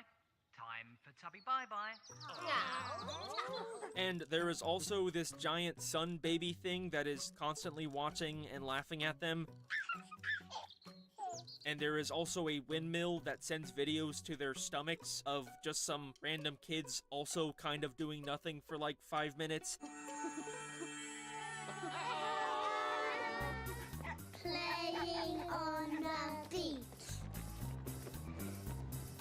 And it is so boring and by far the worst part of this show. And then when they're finally done with it, they literally just watch the exact same video again. Because all this show is trying to do is just waste time distracting babies with jingly keys for as long as humanly possible. And I have watched so much Teletubbies for this video, and I hate it. Also, there's a vacuum cleaner named Nunu that looks like he's constantly in pain. Nunu is my favorite character because I can relate to him. And look, I get it. This is a baby show, I am not the target audience, and hopefully neither are the people watching this video. There is clearly no actual lore or world building here for me to discuss. 9 years ago, I even made another parody video of dark, edgy Teletubby theories. Now why don't we watch a little bit of Teletubbies and see what we find? We see the show using overstimulating vibrant colors to mimic the psychedelic effects of LSD. You know, that was just me making fun of losers who genuinely try to analyze this baby stuff. Anyways, here's my genuine analysis of Teletubbies. Despite everything I have just said, I do believe that there is a way to make sense of every weird random detail in this show. And it starts by asking a very simple question. Where is Teletubby Land? Over the hills and far away, Teletubbies come to play. It looks like Earth with the nature and rabbits, but we never actually see any humans. For all we know, this could be some distant alien planet or magical alternate dimension. But we know Teletubbies do have some kind of connection to humanity. The weird speakers are constantly telling them to do human things, and they are constantly being sent videos of human children in the real world. Hi, I'm Romy. Let's make some bagels. And I feel like the intro at the start of every episode does imply that Teletubby Land is on Earth somewhere. Over the hills and far away. Over the hills and far away. They are telling us where the show takes place in relation to us, the viewer. And to get there, we need to go over the hills that are in our way, as opposed to like going through space or a magical portal. Meaning Teletubby Land is likely on Earth. But this doesn't make sense, because Teletubby Land has a weird sentient baby face sun, but in the human videos, we can see that they just have a regular normal sun with no face. So if they're both supposed to be on Earth, then why is the sun different? Well, maybe it's not a question of where Teletubby Land is, but when. What if Teletubbies takes place on Earth in the future sometime after the normal sun somehow grew a baby face? And if that sounds far-fetched, then take a closer look at these human videos. Now, in most kids' educational shows, these types of segments are like Blue's Clues, where Steve gets sent mail from children who are fans of the show and say, "Hi Steve, I love Blue's Clues!" Look, it's a letter from our friends. Hi, Steve. Let's go see my classroom. But in all 485 episodes of both the original and 2015 revival of Teletubbies, not once do the children ever acknowledge the fact that these videos are being sent to Teletubbies. Hello, my name's Daniel. Hello, I'm Stephanie. They never even say the word Teletubby, which feels like a very weird, deliberate choice. For all intents and purposes, these are just random videos of humanity that could have been made long before Teletubbies ever even existed. And this all gets a lot more interesting when we take a look at the most recent Netflix Teletubbies reboot from 2022. Over the hills and far away, Teletubbies come to play.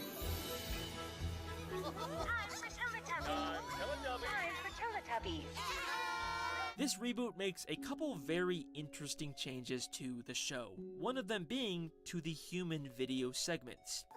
Oh, Dipsy. Hi. Hi there. Hi, hi. Hi, everyone. Instead of just a couple random kids out in the world, these videos now take place inside of a single reoccurring location, with a woman named Julia who sings a song with a group of different children every episode. You are a rocket, a super fast rocket, then run and touch a star. And what's immediately different about these videos is that for the first time ever in the 27 years of this show airing, there actually is a direct acknowledgement of Teletubbies from a human being. Julia's shirt clearly shows the 4 Teletubby heads, meaning these videos in particular are not from the past. They are being made explicitly for Teletubbies to watch, and the humans in these videos exist at the same time as the show, which obviously begs the question, what does the sun look like for these humans? Well, here's the strange thing about these new videos. We never get to see the sun. In fact, the kids in these videos never actually go outside, which is very strange when you compare that to the years worth of previous human videos that are almost always outside. There does seem to be windows, but unlike the windows we see in previous videos or even in Teletubby Land, these are weirdly opaque, never actually showing us the outside world. The best we get is this obviously fake depiction of the sky on the ceiling. For some reason, these videos feel completely cut off from the outside world. So, unfortunately, there's no way for us to tell what kind of sun these humans have. Except, if you look closely, you can almost always see drawings of the sun in the background, but with a smiling face, just like the baby sun in Teletubby Land. I think it's very likely that these humans do exist in a world with Teletubbies and a baby sun. But why are only these videos like this? And why do they feel so disconnected from the outside? Where are these people? Hang on a second. What if over the hills doesn't mean Teletubby Land is behind hills? What if Teletubby Land is literally over the hills, as in on top of them, and this room is somewhere deep underground, completely cut off from the outside world? And if that seems too far-fetched, remember where the speakers come from. Time for Tubby bye-bye. Time for Tubby bye-bye. They come from underground. The speakers with a human adult voice telling the Teletubbies what to do come from the same place where an adult woman wearing a Teletubby uniform makes videos. In the future world of Teletubbies, humanity lives underground. But why?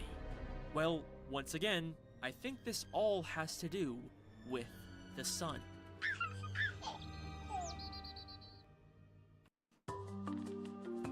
This course is about systems and system thinking. We use system thinking to make sense of our products and research questions, our organization, our family, and our lives.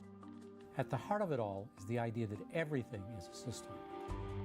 Systems thinking has been important for many decades. However, it's become even more so as the systems that we rely on have become more complex and interrelated. We're going to start looking at logistics and transportation systems, which broadly are ways in which we coordinate the movement of people and goods and services across a very complex network. Imagine a world where anybody can employ systems thinking to reason conceptually about a complex device that they want to create. We're going to introduce you to the system dynamics method for systems thinking in healthcare and medicine and environmental policy, energy management, and many, many others. With the help of these computational tools, you will be able to think about your system in a functional way, in a symbolic way, in a conceptual way that will take you from dream to a realized device. Ultimately, the role of system thinking is to help us make complex things appear simple. Entities and relationships, form and function, emergence and value. It's a good way to think.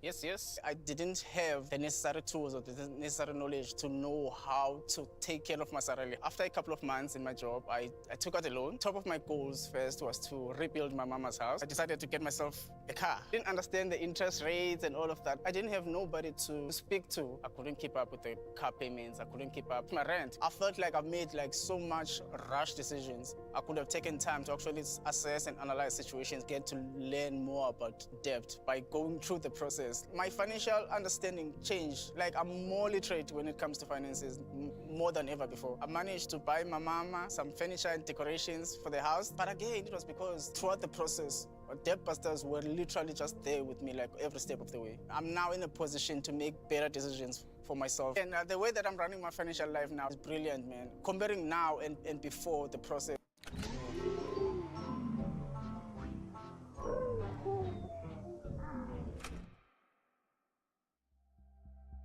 Imagine a world where everything is normal. You go to work, walk your dog, watch YouTube videos, but then, one day, suddenly, without any warning or explanation, the sun wakes up. You realize that the giant ball of gas in the sky that gave humanity life was actually a cosmic sentient being all along. But it's not some unknowable Lovecraftian Cthulhu entity. It's just a baby. Okay, that's disturbing, but so what? Well, our sun is already extremely volatile, constantly exploding and erupting with unstable solar flares that can release dangerous radiation towards Earth. Scientists even believe that we could be hit with a solar superstorm one day that could be devastating to human infrastructure. Now, imagine if all of that power was given to an unpredictable, moody baby. A baby that we know is very interested in watching and reacting to the denizens of Earth.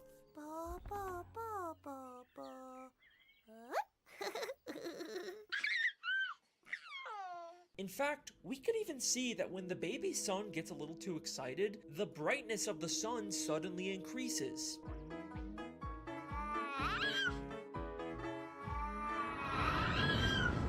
So, when this baby first wakes up and opens its eyes and looks down at the people of Earth, what would it see?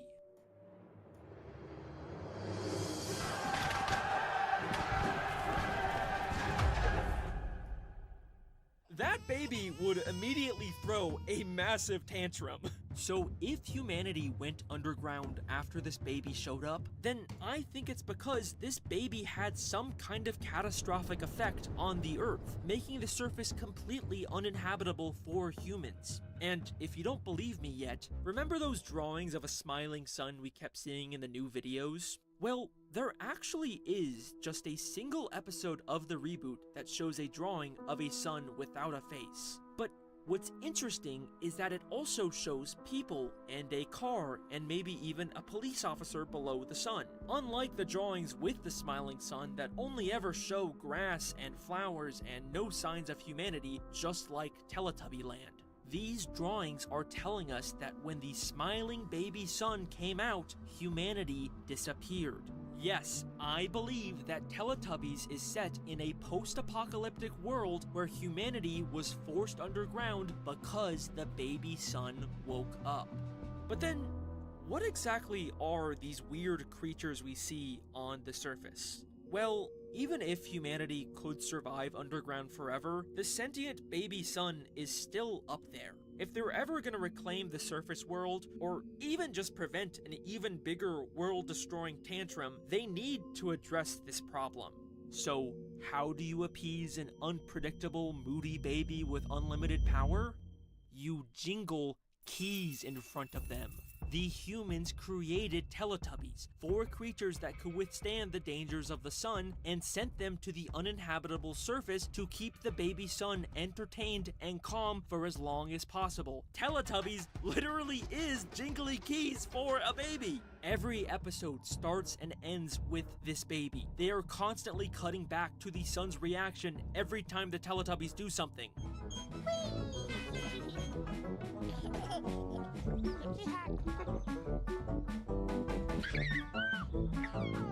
Because the sun is the intended audience for this show. It's why everything the Teletubbies do is so heavily controlled by unseen humans. Poe showed Lala the tutor. This dumb baby show is actually a very high-stakes operation to protect what little remains of humanity. And if you still don't believe me, then let me ask you this. What are Teletubbies? They're weird, big baby things that seem to have technology integrated into their bodies. But let's ask the creators of this show. What was the initial idea behind Teletubbies? We decided we'd go to the Smithsonian and we saw the actual spacesuits of men who not that long ago walked on the moon. You know, isn't it amazing? There's all this technology and you look at them and they just look like babies with nappies on toddling about. And they were basically NASA spacemen. They were very easily surprised by things and fell over all the time, and when they were worried about things, they hugged each other. They were based on astronauts, aka people sent by humanity in technological suits designed to withstand inhospitable environments. Once you compare moon landing footage to Teletubbies, you can never unsee it. Over the hills and far away, Teletubbies come to play. Tinky Winky, Tinky Winky, Dipsy, La La, Poe, Teletubbies,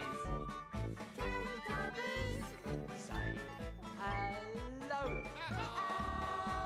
And this is only the tip of the iceberg. Once you start viewing the show through this lens, everything that once seemed like weird, pointless nonsense suddenly takes on a whole new meaning.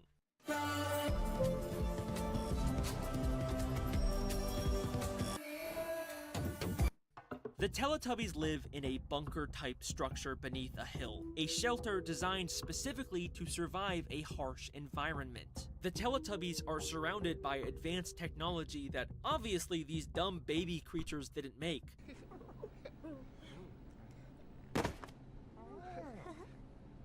The technology was made by humans to take care of and control their creations. The windmill obviously functions as some kind of signal tower to receive videos from the underground humans.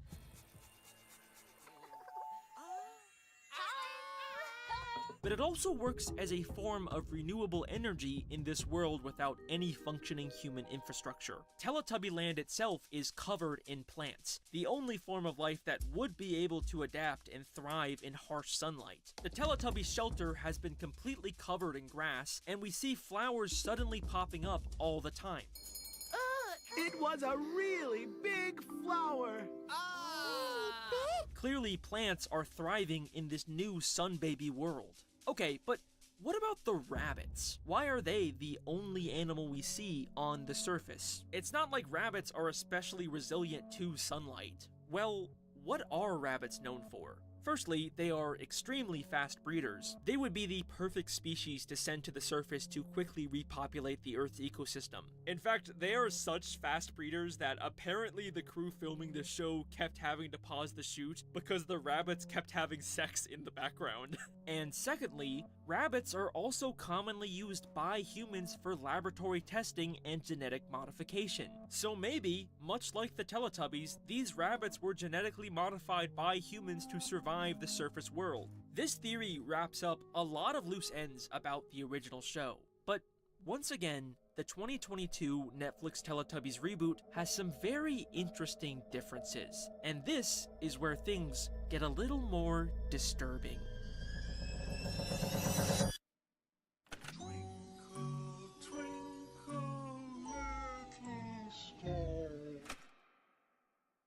So the new Teletubbies reboot has 3 very interesting changes. First, as I've already explained, the human videos are now with Julia in a post-Teletubby world. They no longer just show old random videos of humanity. Suddenly, everything is now custom-made for the Teletubbies. Second, there are now Tiddly-Tubbies in the bunker.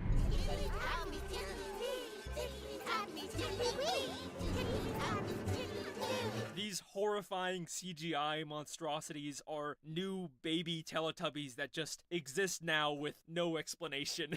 And finally, the strangest change of all. Every episode, the baby son has a completely new face.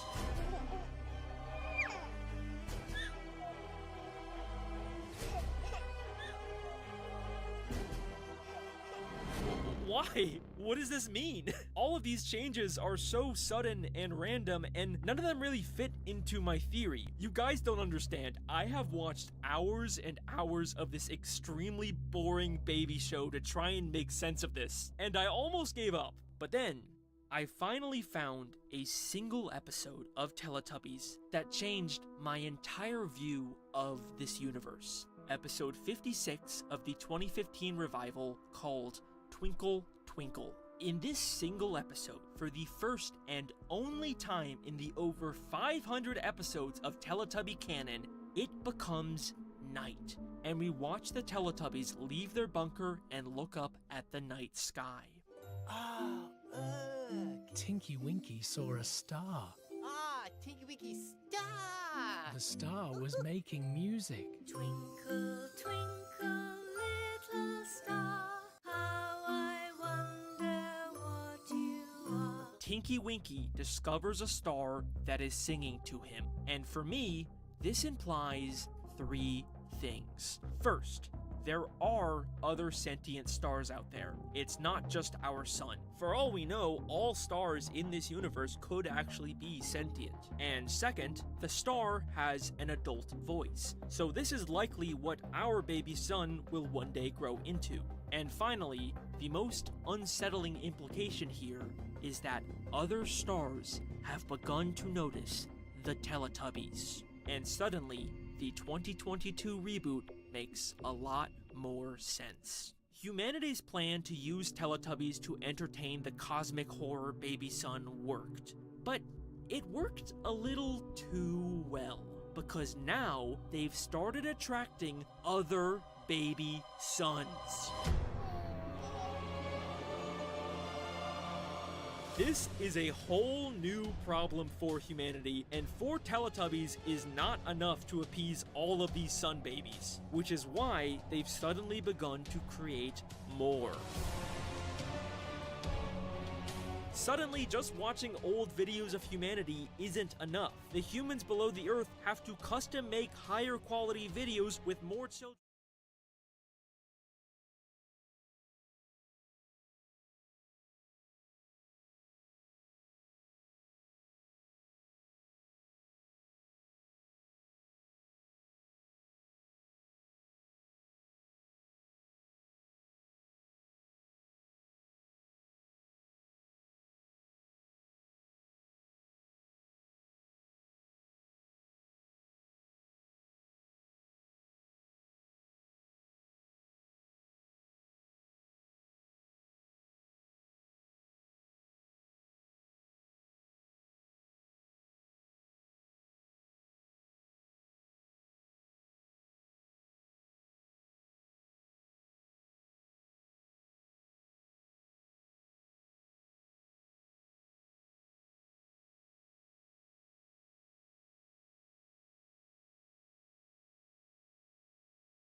all sounds really great. Thank you so much. This is amazing. The world ended in 2012, and we've all been experiencing a mass hallucination ever since. What? By going to piavpn.com/Alex Bale, you can get an 83% discount on private internet access. That's right, it only costs $2.03 a month. What was that you said about the world ending in 2012? And that's not all. You'll even get 4 extra months completely free. But this incredible offer won't last, so use the link in the description or scan the QR code now. Offer only valid for new customers with qualifying auto-renewing subscription purchases. See privateinternetaccess.com/Alex Bale for details. Here's an incomprehensible whore lying dormant 30 kilometers beneath the Mariana Trench. Private internet access is the best VPN.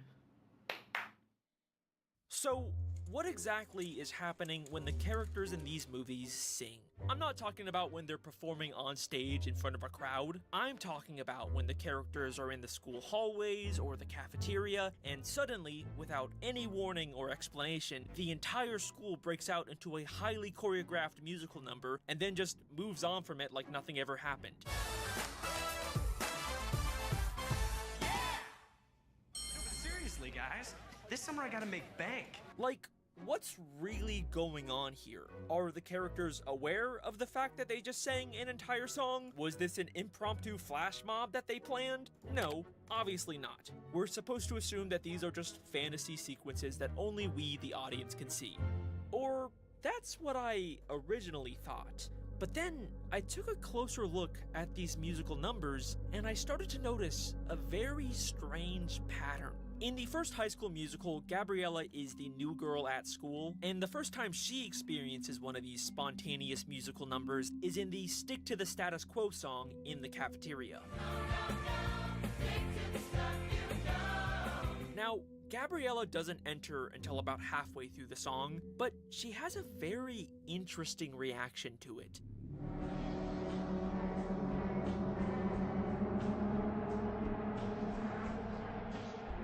Unlike everyone else, Gabriella doesn't join in. Instead, she seems very confused and disoriented by what's going on. She's honestly reacting like how you or I would if we suddenly saw our entire school singing and dancing without any explanation. Okay, but maybe she's just nervous about people staring at her or something. This doesn't necessarily mean she's actually aware of this fantasy song.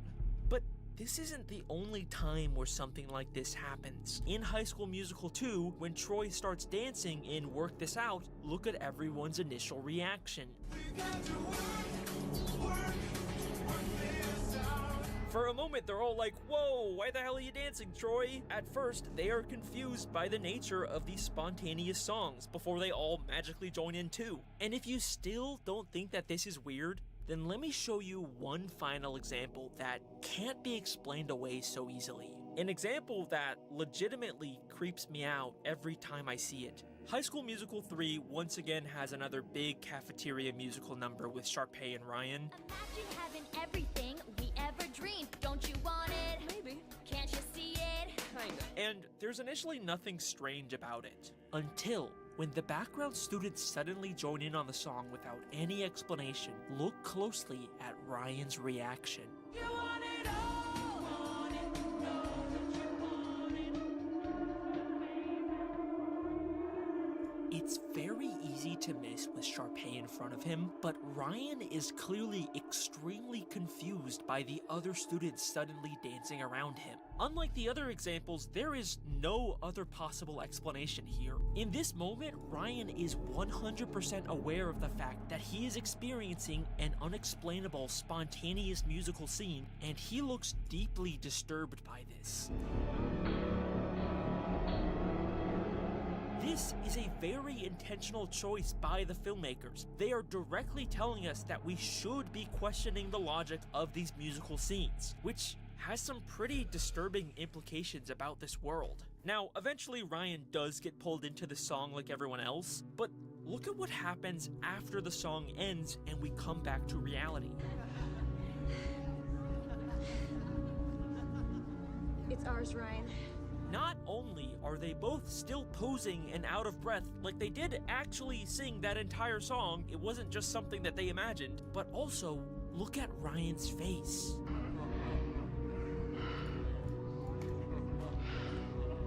He movie is once again very confused about what just happened before moving on like everything's normal. We are consistently being shown that these big spontaneous musical numbers are actually happening, but it isn't something that the characters are choosing to do. It's like something is taking over their bodies and forcing them to sing and dance, but they only get these rare little moments of awareness and utter terror about what's going on before they're forced to forget about it and move on like nothing ever happened. That's why these movies feel so disturbing to me, and this only gets stranger when we take a look at what happens when characters leave East High. Hey, video creator. We know you. For you, it's about more than getting the job done. You'll keep going until it's perfect. Oh, that's the one. Artless video generator is built for you, the creator. Sharpay has always been in the spotlight. But to follow her dream, she'll take on her toughest role yet.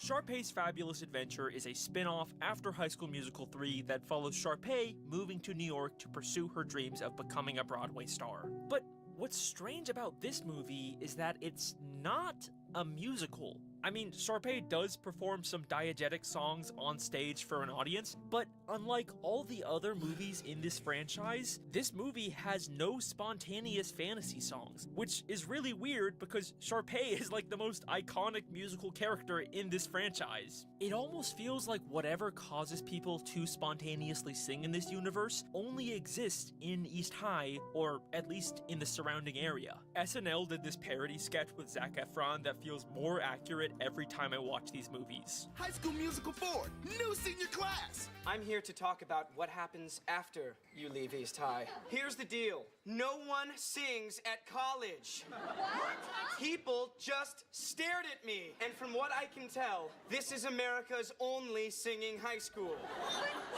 Remember how in the first High School Musical, Gabriella seemed kind of aware and confused by the spontaneous songs at first? It wasn't just a quick moment for her. She never joined in on Stick to the Status Quo. You probably never realized this, but Gabriella never actually gets a non-diegetic song until 2/3 of the way through the first movie, despite her being one of the two main characters of this musical. What if this is because she's the new girl at school and whatever's making people sing hasn't fully affected her yet? Now, there are some exceptions where characters still spontaneously sing outside of the school, like in High School Musical 2 when they're in a country club for the summer, but that's still nearby the school in Albuquerque, and they haven't really been there for very long. The main exception to this is at the end of High School Musical 3 when Gabriella briefly goes to Stanford as a part of early enrollment, and she still has a non-diegetic song. Take my hand, take the lead. And they make a really big point about how far away Stanford is from East High. Promise tonight in Albuquerque. It's 1,000 miles away. So it seems like this would disprove the idea that the songs can only happen near the school, but then I took a closer look at this scene. So Gabriella went to Stanford as a part of an early enrollment and had to miss out on prom at East High, but then Troy decides to also skip prom and instead dance with Gabriella at Stanford. And this is when we get their non-diegetic song.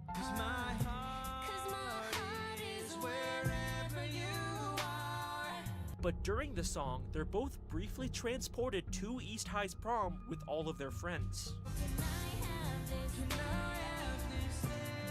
Now, obviously, this is just supposed to be a fantasy cutaway. They aren't actually back at the school. Stuff like this happens all the time in the musical numbers from these movies. These are all just imaginary fantasy sets. It's kind of like Troy and Gabriella are imagining they're back at East High and are incorporating things from their real-life surroundings into the fantasy. But if that's true, then why can we already see the exact same stone pillar set 30 minutes ago at East High? This was not part of some fantasy scene. They clearly actually built this set at East High. And this was before Gabriella even decided to go to Stanford early. But then why can we see the fantasy pillars backstage? Because in the Stanford song, the East High prom part isn't the fantasy. Stanford is. Gabriella never actually left East High. We are shown time and time again that these spontaneous musical numbers can cause vivid fantasy hallucinations of other places. So I think that whatever's causing Gabriella to break out into song also caused her to hallucinate going to Stanford, when in reality, she never actually left. You might be ready to say goodbye to East High, but East High's not ready to say goodbye to you. This honestly makes more sense than Troy being able to drive all the way to Stanford and back in time for the school musical with his piece of shit car that's constantly breaking down in this movie. I'm pushing! Push harder! Free! And if my truck falls apart because I'm spending all my free time on stage, it's all your fault. Something at East High is manipulating all of these students, causing them to sing and dance and even hallucinate to the point where they can't even leave. But that brings me to the question that you've probably been waiting for me to answer.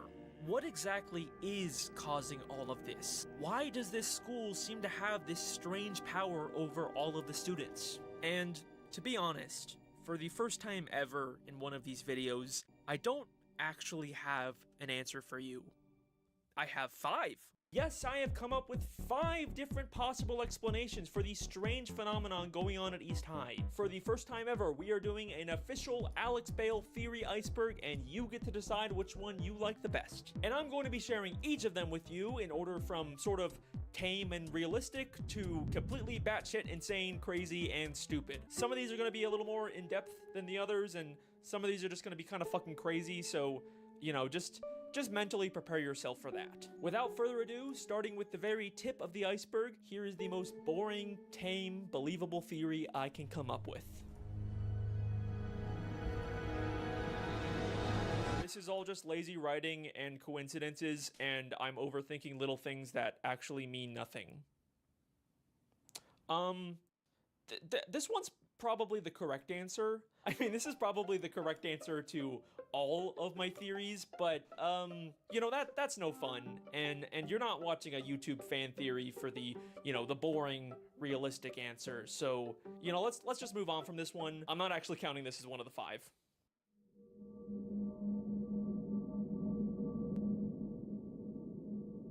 I've had this theory planned for a while, but fucking Danny Gonzalez kind of jokingly beat me to it first, so I don't know. Go check out his video. It's very funny. Hi, Boyan. What are you doing? The door was open. Where's he gone? You know we could have just traded gold with XM from home, right? This isn't just any chat, it's ClickUp chat. Sure, you can tag your team, ask questions, and even drop an emoji. But the real magic is how it connects to the rest of my work. I can tag a task, a doc, or a whiteboard, everything I need in one place. This goes both ways. Chats can also be referenced inside tasks to let people join in on the fun. A chat might be connected to a project, so I can see my lists, dashboards, and docs. In 1518 Strasbourg, France, a woman named Frau Trophia walked into the streets and reportedly started silently dancing without any explanation. Soon, other people began to join her, and over the next couple of weeks, hundreds of people all began uncontrollably silently dancing with no explanation or way to stop. Many collapsed from exhaustion, and some even reportedly died from heat stroke. This became known as the Dancing Plague of 1518, and it is believed to be one of the most infamous cases of mass hysteria in history. The leading theory behind why this happened is because of extreme stress from famine and diseases at the time, but mass hysteria is something that still happens in many different forms to this day, even to students in high school. Could mass hysteria be responsible for dozens of high schoolers' unexplained hiccups? Health officials say 12 girls from Leroy Junior Senior High School have exhibited similar symptoms. A doctor treating them says they suffered from conversion disorder, a very real condition resulting from trauma or stress. In the Leroy case, case, most of the sufferers attend the high school and junior high school there. So maybe it's as simple as the stress of being in high school and the pressures of conforming to the status quo was enough to cause a mass hysteria at East High that resulted in students spontaneously breaking out into song and dance. I think this is a very plausible explanation for what's happening in these movies, and it really ties in well with the core conflict these characters are facing. And if mass hysteria is this low on my iceberg, then you know these next theories are about to get really weird. Creme brulee. Okay, hear me out. I think Zeke is up to something. Zeke is one of the basketball side characters, and his whole thing is that he secretly loves to bake, but no one at school accepts that about him, at least until the end of the first movie. I bake. What? I love to bake. Strudel, scones, even apple pandowdy. There's not a ton to his character. He's just kind of the funny food guy. He's always giving people stuff he baked. I baked these fresh today. A pie. I baked you some cookies. Hey, ladies, you guys want a cupcake? But the one strange thing that I noticed about Zeke is his relationship with Sharpay. So Zeke has a crush on Sharpay, and he tries to ask her out. Hey, Sharpay. Well, I just thought maybe you could watch me play ball sometime or something. And she fucking hates him. I'd rather stick pins in my eyes. Evaporate, tall person! But then he bakes her some cookies, and she suddenly has a very different reaction. These cookies are genius. The best things I've ever tasted. What's he putting in those cookies? Okay, well, whatever. That's kind of weird, but, you know, it's just a typical Disney Channel gag. But then, by the next movie, Sharpay completely forgets about Zeke and moves on to being obsessed with Troy. Troy, Sharpay. Sharpay, Troy. But then Zeke gets a job as a chef, and he's really excited to be working near Sharpay. Chef Michael's gonna teach me the art of Austrian flake pastry. And Sharpay's gonna be where I work every day? I think we can assume he's probably giving her food again. And then, at the end of High School Musical 2, she's kind of all over him again. There's potentially a pattern here. Then, in High School Musical 3, there's a deleted scene where Zeke is gonna ask her to prom, and once again, he's planning on bringing her more cookies, but then Jason takes them away, and all of a sudden, he seems kinda nervous. Yeah, she's gonna listen to me, and listen good. You got this. Now give me the cookies. You don't need these. Go on, get in there. No, you're empowered. You got these. No. Zeke seems to really believe that the cookies are necessary to get Sharpay to go to prom with him. And it turns out he doesn't need them, but the very first thing Sharpay says is... Hey, Sharpay. Zeke, cookies? Huh, interesting. Also, later, he finds out Jason ate the cookies meant for Sharpay, and he is very concerned. Where's my cookies? You ate all the cookies? Those were meant for Sharpay, not you. Those were apparently only for Sharpay, and now he's concerned about Jason, who later, during graduation, jumps on him in a very similar way to Sharpay.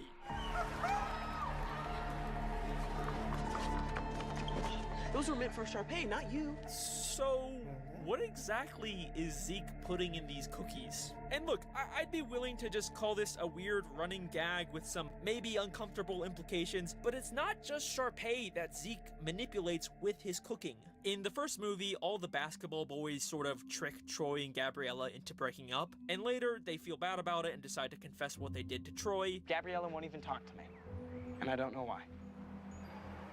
We do. But look at what Zeke does first. I baked these fresh today. You probably want to try one before we tell you the rest. He gives Troy cookies so that he won't be mad, and it works. Troy is never shown to be even a little upset that they caused his breakup. Zeke's cooking clearly has an effect on people, and he is constantly feeding everyone in these movies. I'm good for a poolside picnic. What do you say? Zeke even made desserts. They're cooling. I'll let you know when they're ready. Now out of my kitchen, miss. Hey, ladies, you guys want a cupcake? I bet you those cookies that are always left out in Troy's house were made by Zeke. There's even this weird offhand mention from Troy in the first movie about having trouble remembering the previous night. Do you remember the night before? No, not at all. All I remember is like pink jelly.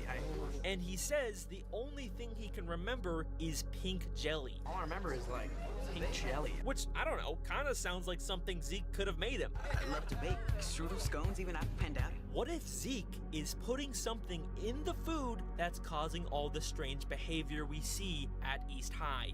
But wait, why would Zeke want the entire school to be constantly breaking out into song and dance? Well, what do these songs ultimately accomplish? The songs are ways for characters to express their inner truth. It causes Troy to realize he wants to be in the musical. Why am I feeling so wrong? My head's in the game, but my heart's in the song. It causes everyone to break out of the status quo and ultimately accept their fellow students for who they are. But inside I am stirring, something strange is occurring. It's a secret I need to share. Which allows Zeke to finally be able to be accepted as someone who wants to bake. Or a jock. Cook up a mean creme brulee.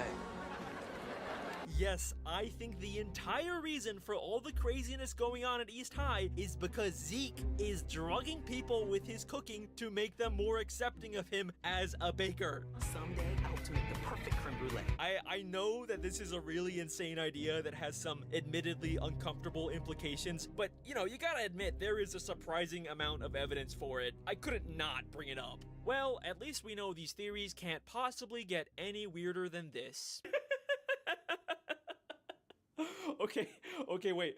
Just hear me out. Breaking Bad is a dark, gritty crime drama about a chemistry teacher teaming up with one of his former students to build a ruthless drug empire. High School Musical is a movie for babies about Troy trying to decide whether he wants to play basketball or sing in a musical. These are very different. You could not find two pieces of media more polar opposite than High School Musical and Breaking Bad. Apart from maybe Blue's Clues and Law & Order. But what if I told you that they actually exist in the same universe? They both take place in Albuquerque, New Mexico, they both came out in the mid to late 2000s, and they both heavily feature a high school. This is sort of a meme that's gone around the internet for a while because of these weird similarities. Even Mr. Matt Pat Film Theory, before he retired from YouTube, tried to make a theory about it. And do you know, as hard as I tried, I couldn't figure out how to prove that High School Musical was in the same universe as Breaking Bad. Yeah, I'm pretty sure that's actually the reason why Matt Pat retired. It was just the one theory he could never crack. Hey, if you can make an airtight connection, let me know, because that would be the best theory ever. Well, okay, Mr. Game Theory, I accept your challenge. Let's see if we can avenge your death.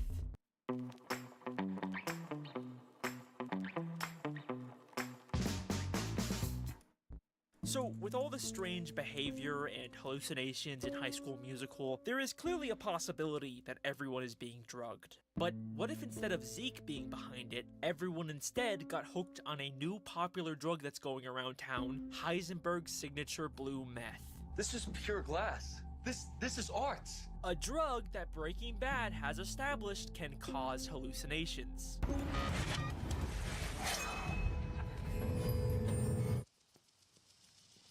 And here's something I bet you never realized. Breaking Bad is also technically a musical.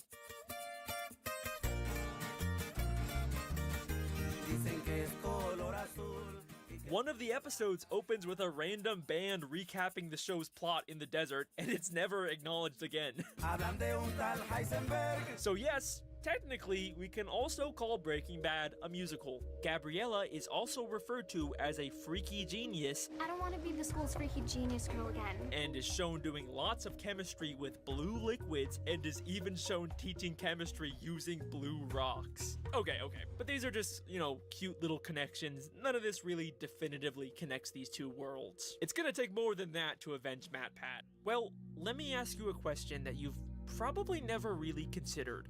What is the musical in High School Musical actually about? You might be surprised to hear that we never actually get to see the school musical that Troy and Gabriella auditioned for in the first movie. The movie just literally ends with them at the callbacks. All we really know about the actual musical in High School Musical is that it was written by Kelsey, it's called Twinkletown, and we get to hear a few songs from it.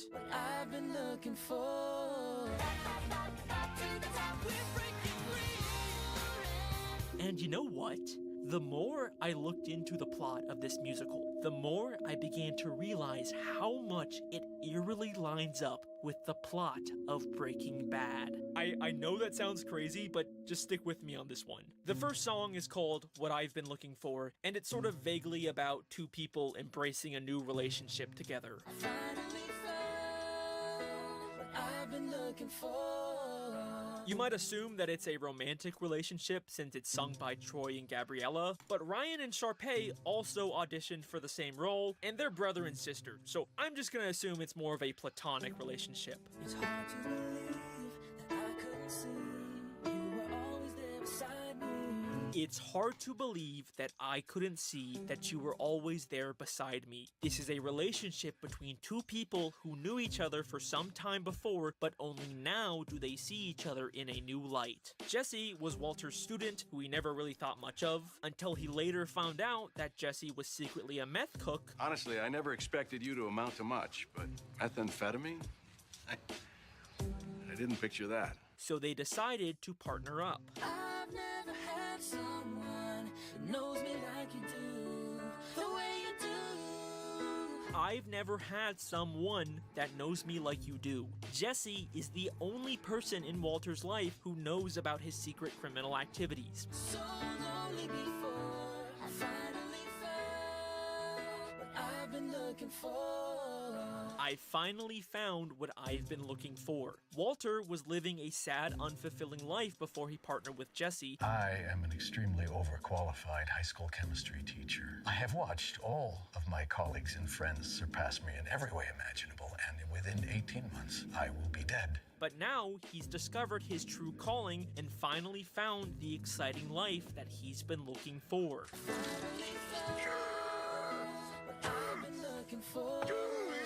The other song that Troy and Gabriella sing is called Breaking Free. We're breaking free. And it's also just kind of vaguely about being yourself and finally being free to do what you want with someone else. And obviously, you can line that up with how Walter breaks free from his old life with Jesse, or more accurately, breaks bad. We're breaking bad. Okay, so these songs line up surprisingly well, but at the same time, the lyrics are also pretty vague and could probably line up with a lot of different things if you tried hard enough. But things get really insane when we take a look at our last song from the musical, Bop to the Top. Yeah, we're gonna bop to the top. This is a song about the same two characters in a competitive environment doing anything it takes to climb the ladder of success. Anything it takes to climb the ladder of success. This is literally the plot of Breaking Bad. They specifically describe this competition in a pretty explicitly violent, brutal way. Kicking and scratching. Gotta bump the competition, blow them all away. Gotta bump the competition, blow them all away. This is what they do in Breaking Bad.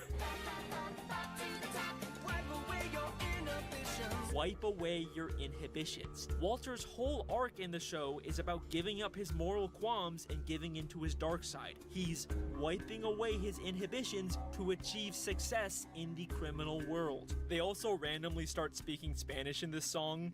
Mucho gusto. Ay, que fabulosa. Caliente. Suave.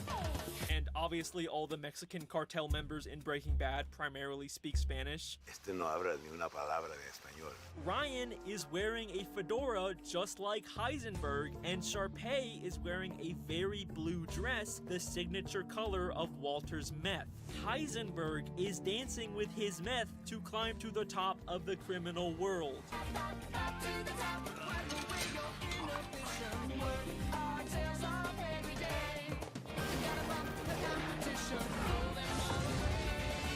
What does this mean in terms of how these universes are actually connected? Maybe Kelsey heard about the legend of Heisenberg, much like that narco corrido band in Breaking Bad, and she decided to secretly write her school musical about it. I mean, if everyone at East High is hooked on Walter's product, then clearly it's a big deal at this school, and it would get more people to watch the school musical.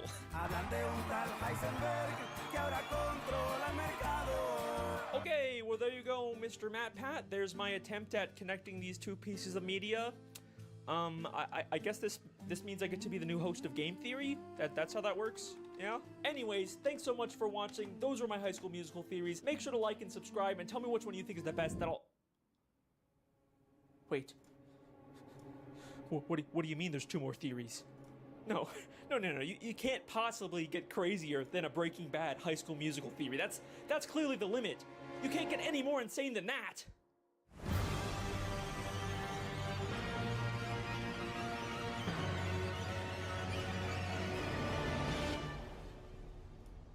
Welcome everyone. We officially have reached the point of no return in this video, where I will now try and convince you that Okay, we played some games, we chilled for a bit. I'm gonna head on out. Thanks so much for coming to chilling with me. It's been good. We play some more games maybe a bit later, probably One Piece as well. Hope you have a good one. Stay safe, stay hydrated, and yeah.